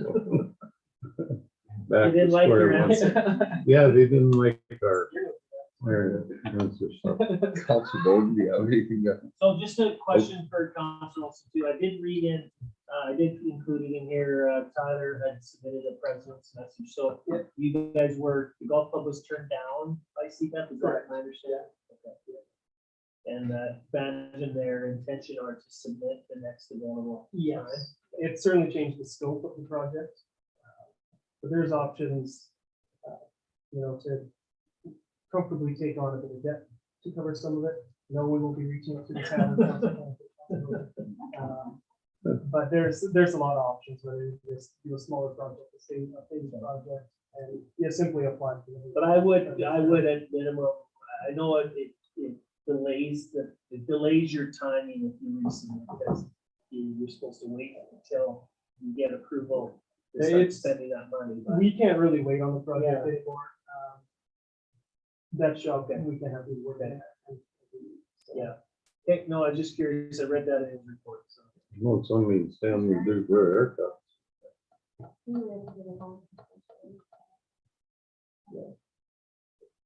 only have, I attended the rodeo meeting last night because I was interested to see if they were going to have a rodeo this year, and they are looking at changing the date. And unofficially, September 9th is what they're looking at. And they also attended the egg meeting the other day, the open house meeting. And I'm not sure what they really think about it. I think they were thinking that maybe it was 10 years too late. But I think they will still be interested in coming and attending in the future discussion with the potential for a veterinary facility in the area. Councilor Cole, you look very perplexed with that comment.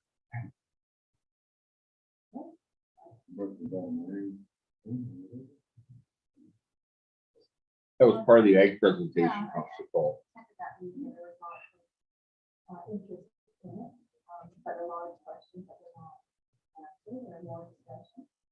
And I think, I did hear an individual that was part of the base group that started, and that there was a lot of information that they had provided for research that was not included in the presentation.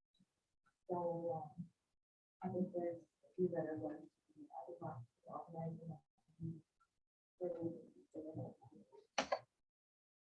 So based just for those who didn't go to the agricultural thing, the first phase of what they were planning was basically a veterinary clinic where they get the school involved.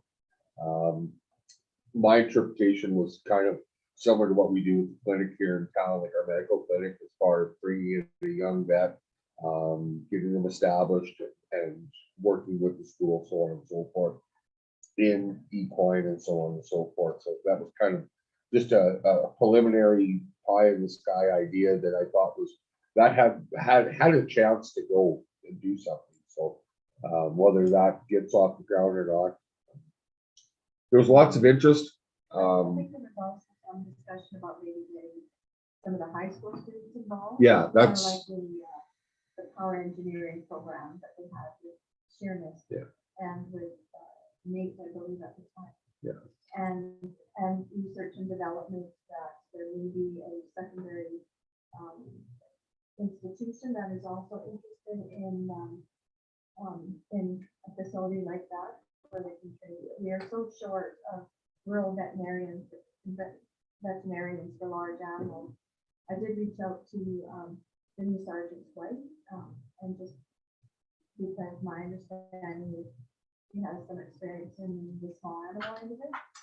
Just let her know that it's aware and just put a feeler out there that if she is interested, that she may want to check it out. I didn't attend, but my understanding of the process was when they went through their evaluations, they tried to narrow down the opportunities or businesses that they thought would be sustainable or feasible as part of a livestock hub. Yeah.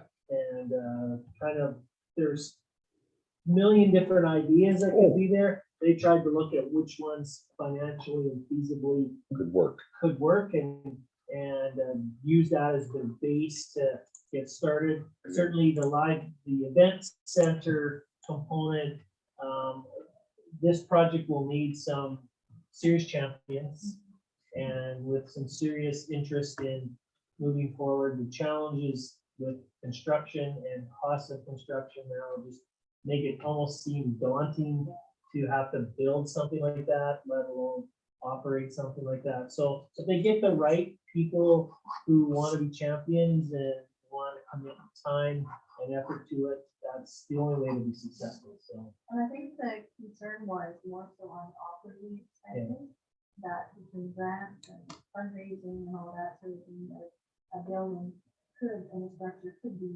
built. It will be the maintaining and the operating of the event and making it successful. That would be the big yeah. That's all. Counselor Kroll, I see you had a meeting. What's upcoming? Not coming. Oh, sorry. No, I haven't had nothing. Nothing yet. Okay. Counselor Murphy? Hello. I'm in Calgary doing the Alberta Senior and Community Housing Conference. I'm very tired. It's an awesome event, but a little fluffy. So, but the networking's been good. Nothing more to add to my report. That's it. How's our new librarian coming along? Oh, Darlene Edwards. That's her name. She's coming in apparently mid-May if all goes well. Okay. Can I ask you a question, Sandra? Yep. Do you have anything else to offer regarding that session that we attended? Well, you know, I love progress. I love leaving a legacy for our grandchildren. From that perspective, there's a lot of amazing things that can happen in that building, including pet therapy for PTSD. We could have a tour bus come out from the military base with patients who could learn to groom and take care of the horses in a weekend event. These are amazing things that could happen. So thinking outside the box, off season, turning it into a soccer field or a football field. Amazing, great ideas, because it's big enough. So as long as we think outside the box, I think it's exciting. Perfect. Councilor Warwick's report is attached. If anybody has anything that picked on Councilor Warwick, give her a call. She is feeling very under the weather. She had gotten a hold of me earlier and requested to join us via Zoom as she had unable to speak very well. And then about half an hour before the meeting, she requested that she be absent. So wishing Councilor Warwick a quick recovery and looking forward to having her back in this So we need a motion that council accept council reports for information. Councilor Campion. Okay. All in favor? Opposed? Carried. Correspondence items. Any questions from any of them? I did want to just touch base on the Alberta Utilities Commission one. So that Pace Canada was one of the subsidiaries or partners we worked with on our solar project. We got some dollars with. So my understanding is they're seriously moving forward to having a solar farm out on property owned by Westmoreland, which my understanding, what made that attractive was they would be able to tie into the transmission line quite easily from where the drag line used to connect.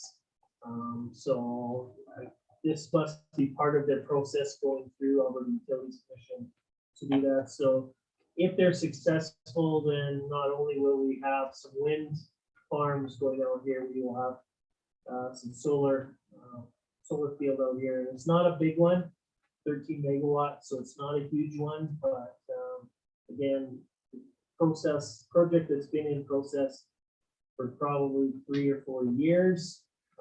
They must have some action, I'm assuming, on a buyer, because that seems to be the trigger when they've got a project in mind. If they can find an off-taker to off-take the power, then they know they've got their money, and then they go ahead and invest the dollars they need to make it happen. So just wanted to bring that one to your attention out of all of them, and I'm sure you're probably all worried about the last one, the fact that the payphone is going to be removed from the county grid. So Can you or the mayor inquire us to see if we can get that payphone for the museum? I'm pretty sure I can do that. Okay, thank you. I think that's what it belongs. I thought the last one we had was the one on Ross Todd's. Yeah, I did too, Well, that was the phone booth. That was the last phone booth for sure. Yeah, but the coin operator one, I believe that one in the gray is what it is. I believe let's collect this item one day. So. Yeah, that's all I wanted to bring you to your attention out of the correspondence item. So. Okay, motion to accept correspondence items 12.01 to 12.2 for information. Signed from Council Murphy. Jackass. He sits there like this. All in favor? Carried. I thought your eyes were starting to fade. We'll adjourn the meeting at 9:06 p.m. Thank you, everyone. Nice, Anna. Just working on giving you these. Good night, everyone.